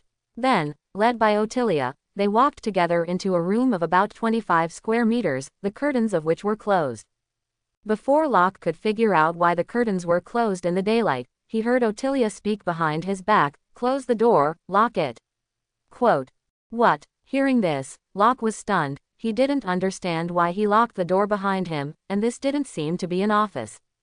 But he didn't think so much. He still locked the door according to Ottilia's meaning, and when he turned his head to lock the door, he was curious. "Teacher, do you all have your own independent office now? This treatment is much better than before." Quote. After that, he subconsciously turned his head, but when he turned his head, he found that Ottilia had opened the neckline of his uniform to the lowest level. Then she looked at Locke with a flattering look and said, "Stinky boy, who told you that this is the office?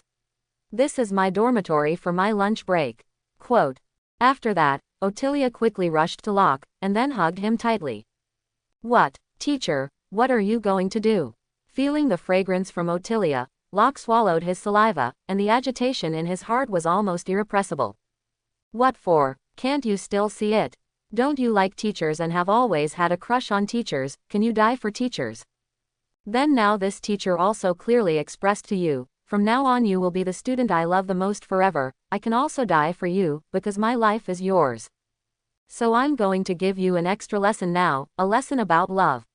With that, Ottilia took the initiative to kiss Locke. At such a point, if Locke endures it any longer, it will be inferior to the beast. For a long time, on the soft sofa, Ottilia hugged Locke next to her tightly, but tears appeared in her eyes. Seeing this, Locke wiped it off with a heartache and said, "What's wrong with the teacher? Do you regret it?" Quote. Hearing this, Ottilia quickly shook her head. "No, not at all, I'm happy and excited." Quote. "When I was at my most desperate, you pulled me back from the ghost gate and gave me hope of being born again. Since that day I have made up my mind. I will be your person in this life. These days I have been thinking about the arrival of this day every day and every night. Today is finally here. I'm so excited." Ottilia blushed and said with great emotion, "No, it's you who made you reborn. I just pulled you a little, yes, just a little pull. Locke said with a smile. I'm all yours, and you're still pretending to be in front of me. You bad boy hides really deeply. Say, when did you secretly have a crush on me? Ottilia pretended to be threatening. Hearing this, Locke smiled and overwhelmed Ottilia again, saying, this problem is more complicated, let's talk about it later. Quote. On the first day of resumption of classes, Locke missed a morning's class, while Ottilia missed a half-day's class.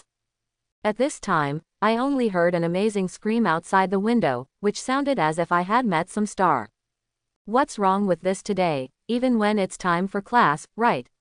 Locke said curiously. Hearing this, Ottilia smiled and said, you have been doing bed exercise with me all morning, but you forgot that something told you. Quote. What's going on? Locke put on his clothes and said with a puzzled look. Actually, it's not a big deal, it's the famous Playboy Tony in the United States. Stark publicly sponsored the reconstruction of our school, all non-government subsidized funds were funded by Stark Enterprises, and then today he came to the school to give a condolence speech. Ottilia smiled. Is it such a trench? Tony, Stark, this is a transition. Locke said a little surprised. However, he was surprised not only by Tony's magnanimity, but also by the incident itself, because in the original world, there should be no such plot. In other words, his butterfly fanning its wings has already had an impact on the direction of the world. I don't know if it's good or bad, but no matter what, he can't change it, and there is no need to change. Now that he has obtained the infinite upgrade system, his priority now is to collect all the fragments of the superdimensional divine bead, and then let the system return to the peak. As for the direction of the world, leave him alone. Yes, since this playboy was kidnapped and returned, his whole person has changed drastically. You must know that in the past, their company specialized in weapons and ammunition, but now he has closed them all. A public welfare department was also set up, and this time the reconstruction of the school was also done by that public welfare department. Ottilia thought Locke didn't know, so she kept explaining. You seem to know Tony Stark well, Locke asked as he looked at Ottilia with a smile. Hearing this, Ottilia was stunned at first, then laughed, and said, bad boy, are you jealous of me? Quote. What do you say? Locke shrugged. Hee, you look so jealous, I like it very much, but don't worry, I don't have the slightest interest in that playboy, I've only been your woman all my life. I only know him because when I was still in the family, my family entertained him once because of the arms matter, so we met once at that time, and we were old acquaintances. And I am engaged in mathematics, and I am more interested in science and technology, so I deliberately went to understand their company. Ottilia explained seriously. So that's the case, it seems that teacher you are also a hidden person. Hearing this, Locke couldn't help but be secretly shocked by Ottilia's true identity. What kind of family can be strong enough to buy arms directly? It is said that Ottilia is a member of the royal family of the Yin Kingdom, and Locke was a little suspicious before, but now it seems that it is not fake at all. What is hidden? In front of you, I am your teacher, your woman, your lover, and nothing else. Ottilia smiled. No, teacher, you are not my lover, you are my lover. The one I love is my lover. Locke pressed 2 fingers to Ottilia's mouth, and then said very spoiledly. Well, bad boy, you're so good. Being treated like this, Ottilia's face immediately showed emotion again. Is it bad or good? Locke pinched Ottilia's blown-out face and laughed. Nasty, it's bad and good. When it's good, I'm dead, and when it's bad, it's cool. Ottilia bit her lip and said with a pun. Little goblin, if you don't go out, I'm afraid our affairs will spread throughout the school tomorrow. Locke patted Ottilia's buttocks. Spread all over the world, it's a big deal not to do this job. Anyway, I have long thought clearly, no matter what in this world can stop me from being with you, I will destroy him if you dare to stop it. Ottilia said with a resolute look. Hearing this, Locke looked at Ottilia with a touched face. Even if there were 1,000 words in the end, it was not as good as a kiss. After a long time, the two separated again. Let's go and see. Quote. After saying that, Ottilia did not have the slightest intention of avoiding suspicion, directly opened the door, and then the two walked out with a smile. Because Tony Stark knows me, that guy told our headmaster yesterday that he wanted me to receive him. I have to go to the conference hall, do you want to come with me? Ottilia said a little annoyed. There was a knock on her door just now, and it was because of this that someone came to her. He was afraid that Locke would misunderstand her, so he was very careful to let Locke follow. Hearing this, Locke smiled, and then nodded and said, "Well, that guy is like a star. I went to him to ask for an autograph, maybe it can sell for a lot of money." Quote, "Are you short of money? Why didn't you say earlier? There are $100,000 in it that you can use, and the password is my three-dimensional number combination." Ottilia shoved a bank card into Locke's hand, then leaned against Locke and said with a sheepishly look. Locke didn't expect that his words would make Ottilia misunderstood, but looking at the bank card in his hand, he couldn't help but be moved. How can a woman ask for such a husband? However, bank cards naturally cannot be wanted, not to mention that he is not short of money now. Even if he has no money, he cannot eat soft rice. "Teacher, you misunderstood. I'm not short of money, it's just a joke," Locke explained. "Really, you can't lie to me. If I find out that you lied to me, see how I punish you." Ottilia pretended to be fierce. "Don't worry, if I really lack, I will definitely let the teacher take care of me as soon as possible." Locke laughed. "Nasty, then it's settled. I can wait to raise you for the rest of your life." Ottilia was full of love words, so touching. At this moment, she had completely come out of the shadows before. Although Ottilia said that she was not afraid of others seeing, but mainly due to the influence on Locke, they deliberately kept their distance from Locke in public. The huge conference hall is already full of students at the moment, which is the result of the school's deliberate lack of advance notice. If it is notified in advance, this conference hall is afraid that nothing can be done at this moment. I have to say that Tony Stark, a playboy plus the title of super rich, is too attractive. Unruly, arrogant and other negative labels not only did not have the slightest bad effect on this playboy, but made him a fragrant food sought after by many women. As the saying goes, men are not bad and women are not loved, and there is nothing wrong with that. Of course, the premise of bad is that this man also has money, and if there is no money, it is bad to become a bandit and no one cares. Since the last hijacking, Tony has focused Stark Enterprises on clean and pollution-free new energy, and has also set up a public welfare unit. Shu felt that he had made too many mistakes in the past, and he wanted to get some compensation. Anyway, no matter what the purpose, this public welfare department was established with his help. Today's rebuilding of Midtown High School is his first step towards public welfare, so he attaches great importance to it, and even if there are steel suits to study at home, he also took time to come and see. It just so happens that there is also an acquaintance of Ottilia here, and when he thinks of Ottilia's proud and perfect body, even Tony, who has been in love for a long time, is a little thoughtful. Unlike other women, Ottilia was nothing in front of her, she didn't look at it at all, and as for him, the prodigal son, she didn't have a good impression. It's okay to be an ordinary friend. Once it comes to falling in love, the other party doesn't throw him a glance. But as the saying goes, what you can't get is always favored in the turmoil, and like Ottilia, a woman who hasn't yet been obtained, Tony Stark has never given up that thought. Therefore, he specifically asked the headmaster to make sure that Ottilia came to receive him, because he knew that Ottilia had a good heart and let her out in the name of rebuilding the school, and she would not refuse. It's just that when he arrived at the conference hall, he didn't see Ottilia's figure, and he was a little disappointed. It seems that he thought wrong, and the woman really didn't give him face at all.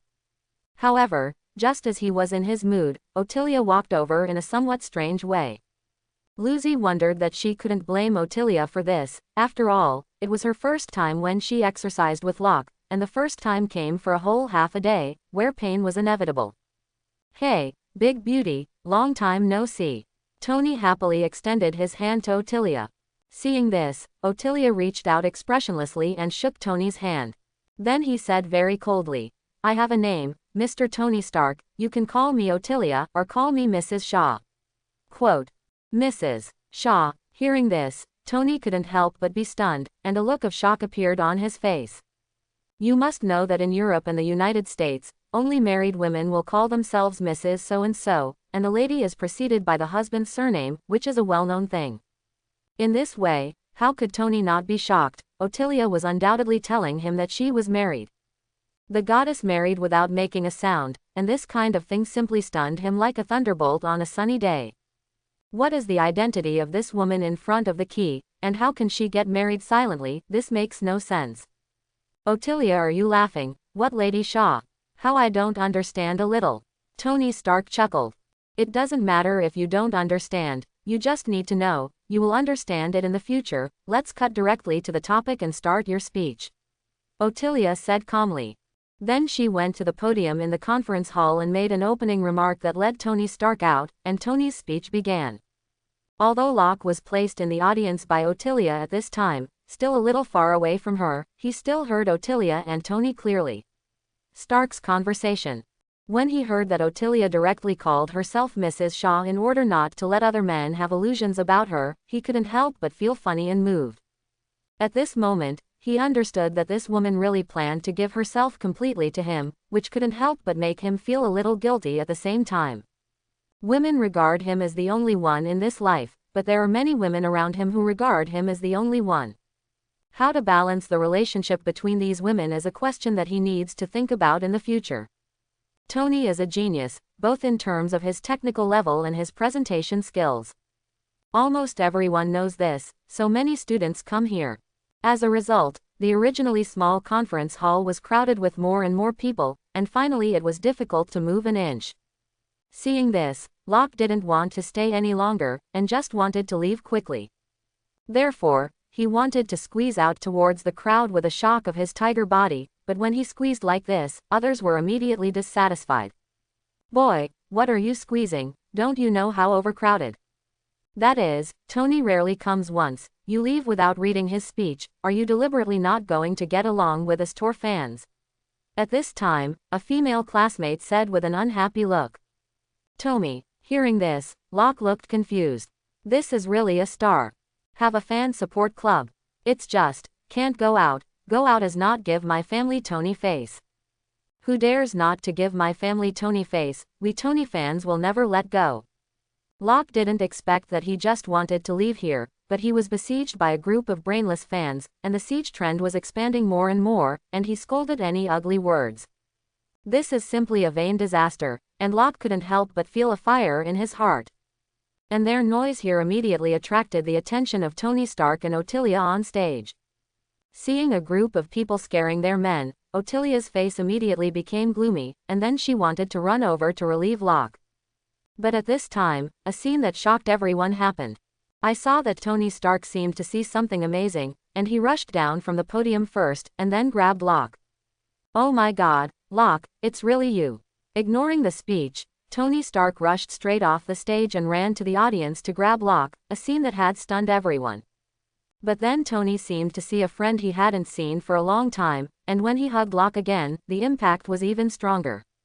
Rebellious and arrogant Tony. What Stark did in public did such a move simply subverted Tony's cold and delicate image in their hearts, especially the character who was treated like this by Tony was still a young high school student. As a result, paragraph after paragraph of words that received astonishment crossed in front of Locke's eyes. +369 praise from Otilia. +467 praise from Louise. In just a few moments, Locke received a total of almost 50,000 points of admiration from all the students. Looking at the sudden surge in praise value, Locke was instantly stunned. This happiness came a little too caught off guard. That, you quickly let me go, I won't do it. Pushing Tony away, Locke smiled wryly and patted Tony's shoulder. He didn't actually want Tony to notice him today. After all, Otilia was there. If Otilia knew that he had known Tony for a long time but did not tell her, wouldn't it seem that he was deliberately testing her? It's just that what he didn't expect was that this kind of thing would happen in the middle, and now it's too late to say anything, not only by Otilia but also by all the classmates in the audience. And when they heard Locke talk to Tony in such an intimate tone, everyone gave Locke another wave of admiration. As for those brainless female fans, they were already stunned and didn't know what to say at all.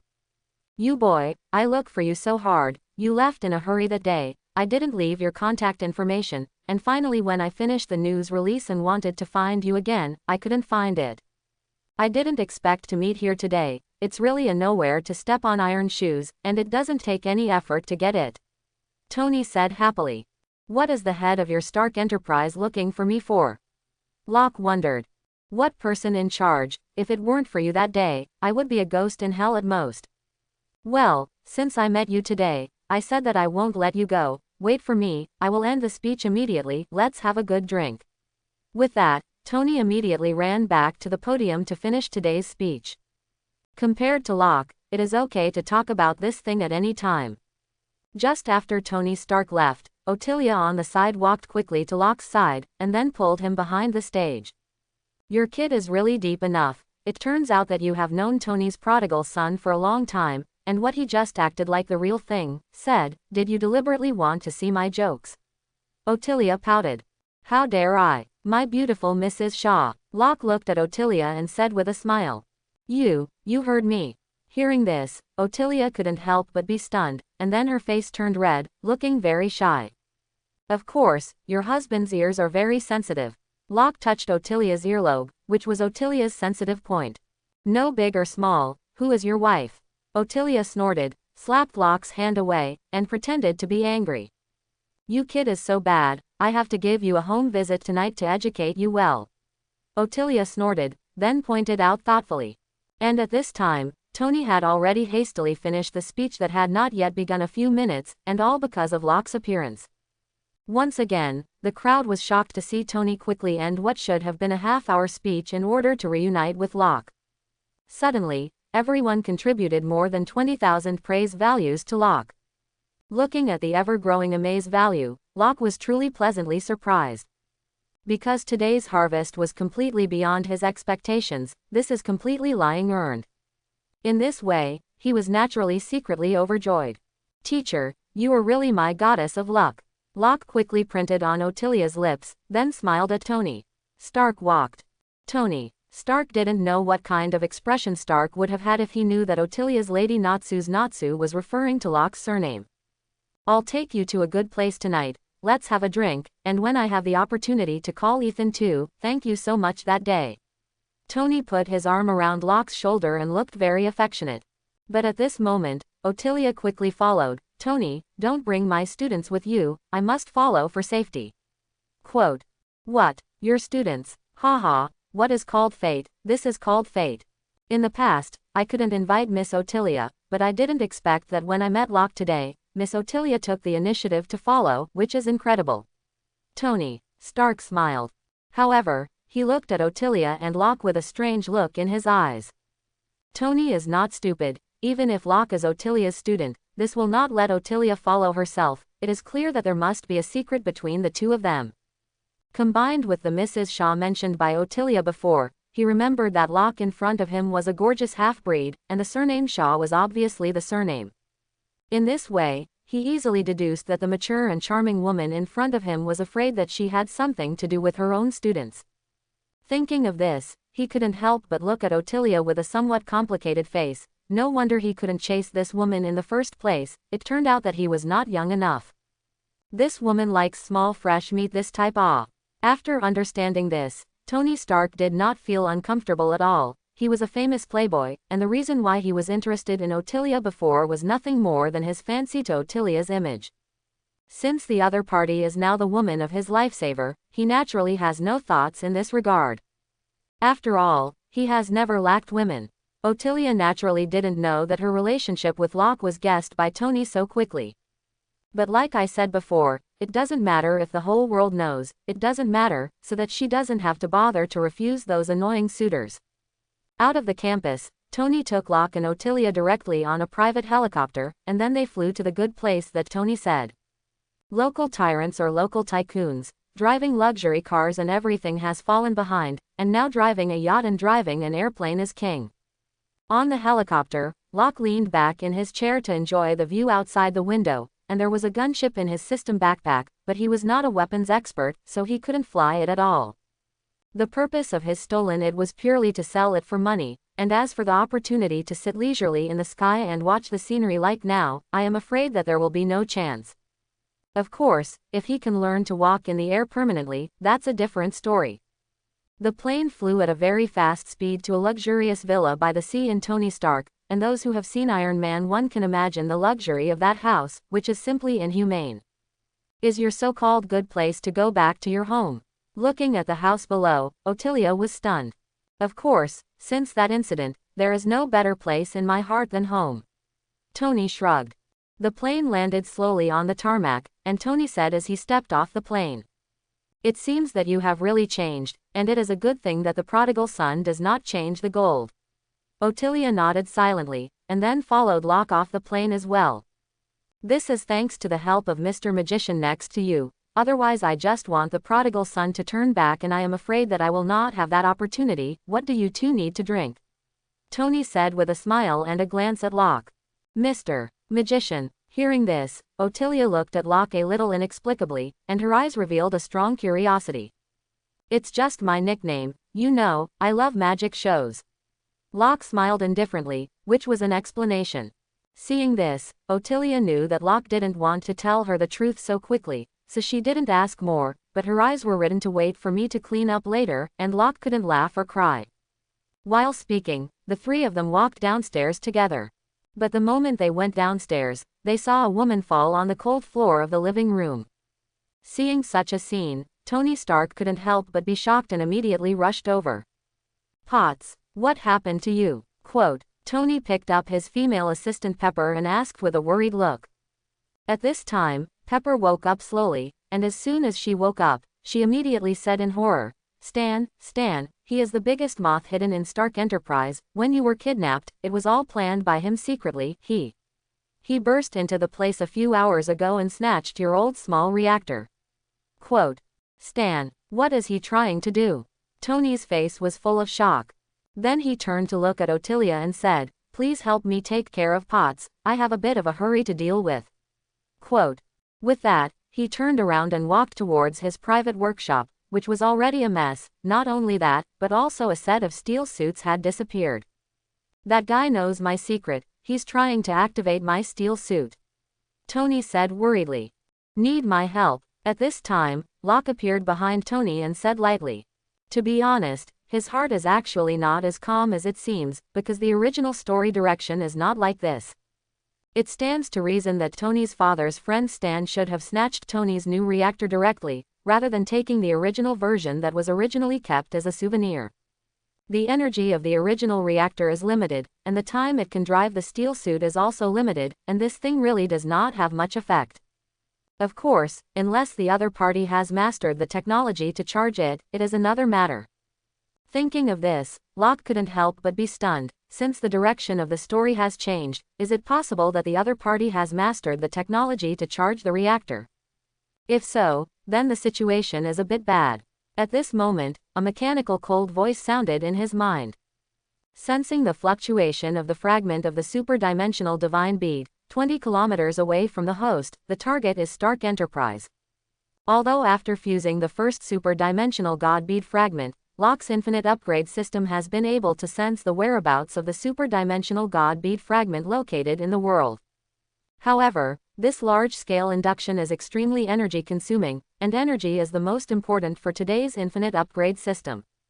Therefore, in order to save energy, Locke adjusted the automatic sensing range to a radius of 50 kilometers, and when he wanted to take the initiative to find the fragment of the super-dimensional divine bead, he briefly turned on global sensing. Therefore, Locke was still quite surprised to be able to sense the whereabouts of the super-dimensional divine bead fragment at this moment, and the location of the key fragment was actually in Stark Enterprise. Stark Enterprises, it seems that this time, whether you need help or not, I am going to strike. Locke said with a solemn face. Quote, quote. Tony Stark. There's no time to explain, let's go. Locke said quietly. Hearing this, Tony immediately walked to the vicinity of a set of armor, and then, with the assistance of various automatic machines, put his Mark III armor on his body. Locke, on the other hand, explained to Ottilia and strode over. I saw that he used his ability to easily keep up with Iron Man, who was just starting to fly, and then he actually stepped directly on Iron Man's back and came to a royal flight. You wouldn't mind giving me a ride, would you? Locke smiled. Iron Man, I just don't mind. In this way, with the help of Iron Man, they arrived at Stark Company in the heart of New York in just a few minutes. That guy is in the warehouse of your closed weapons department. Be careful, he has also developed the same steel suit as you, and he is still a big guy. Relying on the sense of chi, Locke easily found Stan's traces. And with the help of the gas sense, he also saw that in addition to the small reactor stolen from Tony, there was a colorful crystal the size of a grain of rice on his other hand. Then he actually combined the colorful crystal and the small arc reactor, and suddenly an incredible scene appeared. The colorful crystal turned into a colorful light and injected into the arc reactor. Suddenly, the reactor that was originally bubbling with white light turned into a colorful light. Ha ha ha, the doctor is right, this colorful crystal loves super energy the most. Once it touches, it will swallow and fuse, but now you are mine. With that, Stan immediately plunged the reactor into the huge armor in front of him. As the mutated colorful reactor was put in, a huge and incomparable energy was released, and suddenly the two eyes of the huge steel armor burst out with strange colorful light. Is that okay, system? What is the principle of this? Locke asked about the infinite upgrade system with a dull expression. He thought that something as awesome as the super-dimensional divine bead should be difficult to understand his usage, but now it seems that this is not the case. This super-dimensional divine bead fragment contains the ability to devour and fuse energy, so it is extremely sensitive to super energy, and can absorb fusion. Then the reactor in the hands of humans is the top energy of this planet, so the super-dimensional divine bead fragment is devouring fusion. However, because that device had the function of releasing energy, that person used the gap between the fusion energy of the divine bead to release the energy of the original super-dimensional divine bead. The system immediately explained. Can energy be released so simply? Locke was a little speechless. This is because this super-dimensional divine bead fragment is too small, and its original energy is insufficient, so it will take a little time to devour other energy, and once it completely devours the fusion, this device will be ineffective against him.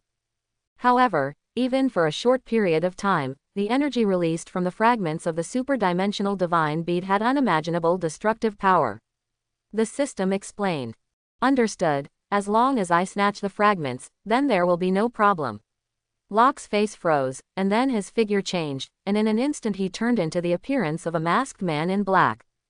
Tony, you probably won't mind if violence breaks open the door of your company. As soon as Locke finished speaking, he kicked the door of Stark's Enterprise and exploded. Tony, you've done it all, and asking this now seems a bit redundant. With a hint of depression, Iron Man immediately followed. Such a powerful force, it is really fascinating. With that colorful crystal and my battle armor, who in the world can stop my hegemony? Ha ha ha, Stan easily destroyed the weapons department depot with his armor, and then stood outside and laughed maniacally. Stan, put away your ambitions. At this moment, Iron Man flew down from the air, then knocked Stan out, and finally the two rolled to the side of the road full of traffic. Suddenly, the entire road fell into chaos. Ha ha, I love this outfit. Stan laughed maniacally, and then casually lifted a car next to him and wanted to smash it towards Iron Man. Inside the car was a mother with several children. Seeing this, Gang said angrily, "Let them go." Quote, "They deserve it, Tony," Stan said with a sneer. "Concentrate energy in your chest." Just then, Tony gave the order. Suddenly, the reactor on the chest of the steel suit lit up with a dazzling light, and then with a boom, a huge energy beam shot out rapidly and smashed on Stan's body. Suddenly, Stan was like a kite with a broken line, flew upside down, and then smashed into a car. So, the car that was originally lifted by Stan fell directly down, and then was picked up by Iron Man. However, the female driver stepped on the accelerator nervously for a while, and actually pressed Tony directly under the car, and then ran over all the way. Tony just got up. At this time Stan jumped up again, and then punched Iron Man. Under the powerful force, Iron Man exploded out with a bang. One smashed a huge truck. The blow did not stop. Stan continued to follow, and then a set of combination punches was quickly used, directly knocking Iron Man into a daze. 30 years, I've been helping you. This company was built from scratch. No one wants to stand in my way, especially you, Tony. Stan smashed Iron Man out. Then, from above his shoulder, a miniature missile was launched. Unlike the original plot, this time the missile directly hit Iron Man. Suddenly, the powerful explosion directly blew Iron Man dozens of meters away, and Stan continued to follow, and before Iron Man could react, he had already grabbed Iron Man. Tony, what an irony. You said you didn't want to produce weapons, but you made the most powerful. Today I will let you die under your own weapons. Say goodbye to the world." With that, Stan suddenly exerted his power, and the powerful force burst out, and he actually crushed Iron Man's suit with one hand. Then he tore off one arm of the steel armor with a sharp pull, and then quickly ripped off the other arm of the armor. In this way, Tony's two hands are unprotected. According to the original plot, it was difficult for Stan to beat Tony to the stomach in such a quick time, but this time because he was using the energy of the super-dimensional divine bead, then his steel armor was equivalent to a super-dimensional armor. And the energy in the super-dimensional god bead can be imagined, so how can Tony be Stan's opponent? Seeing that Tony was about to burp, suddenly a large blue energy wave bombarded Stan's body with overwhelming power, and Stan immediately exploded. Tony luckily fell from Stan's hand. Lock as a shot, I almost burped. Tony fell to the ground and coughed dryly, his face pale. You know now that you are afraid, why didn't I see you so instigated just now? Hurry up and retreat, you have already lost your combat effectiveness, and I will do the rest. Locke said lightly, and then took the energy wave pistol obtained from the Hydra organization and shot at Stan continuously. As for why he didn't strike sooner just now, it had to be attributed to Tony's arrogance. Tony thought that he was already invincible when he got a set of Mark III armor, so he was very arrogant to ask Locke not to make a move, saying that this was his personal grudge with Stan and that he had to solve it personally. Seeing this, Locke was naturally too lazy to care. Anyway, his final goal was to get back the super-dimensional divine bead, and Tony could drag out a little time like this. However, Tony was beaten so badly that Locke couldn't stand it, so he rescued him. Who are you? The steel suit that had been blessed by the fragments of the super-dimensional divine bead was naturally not so easy to destroy, and after being knocked away, Stan immediately stood up again, and then stared at Locke with cold eyes. I hope everyone will support it and subscribe more.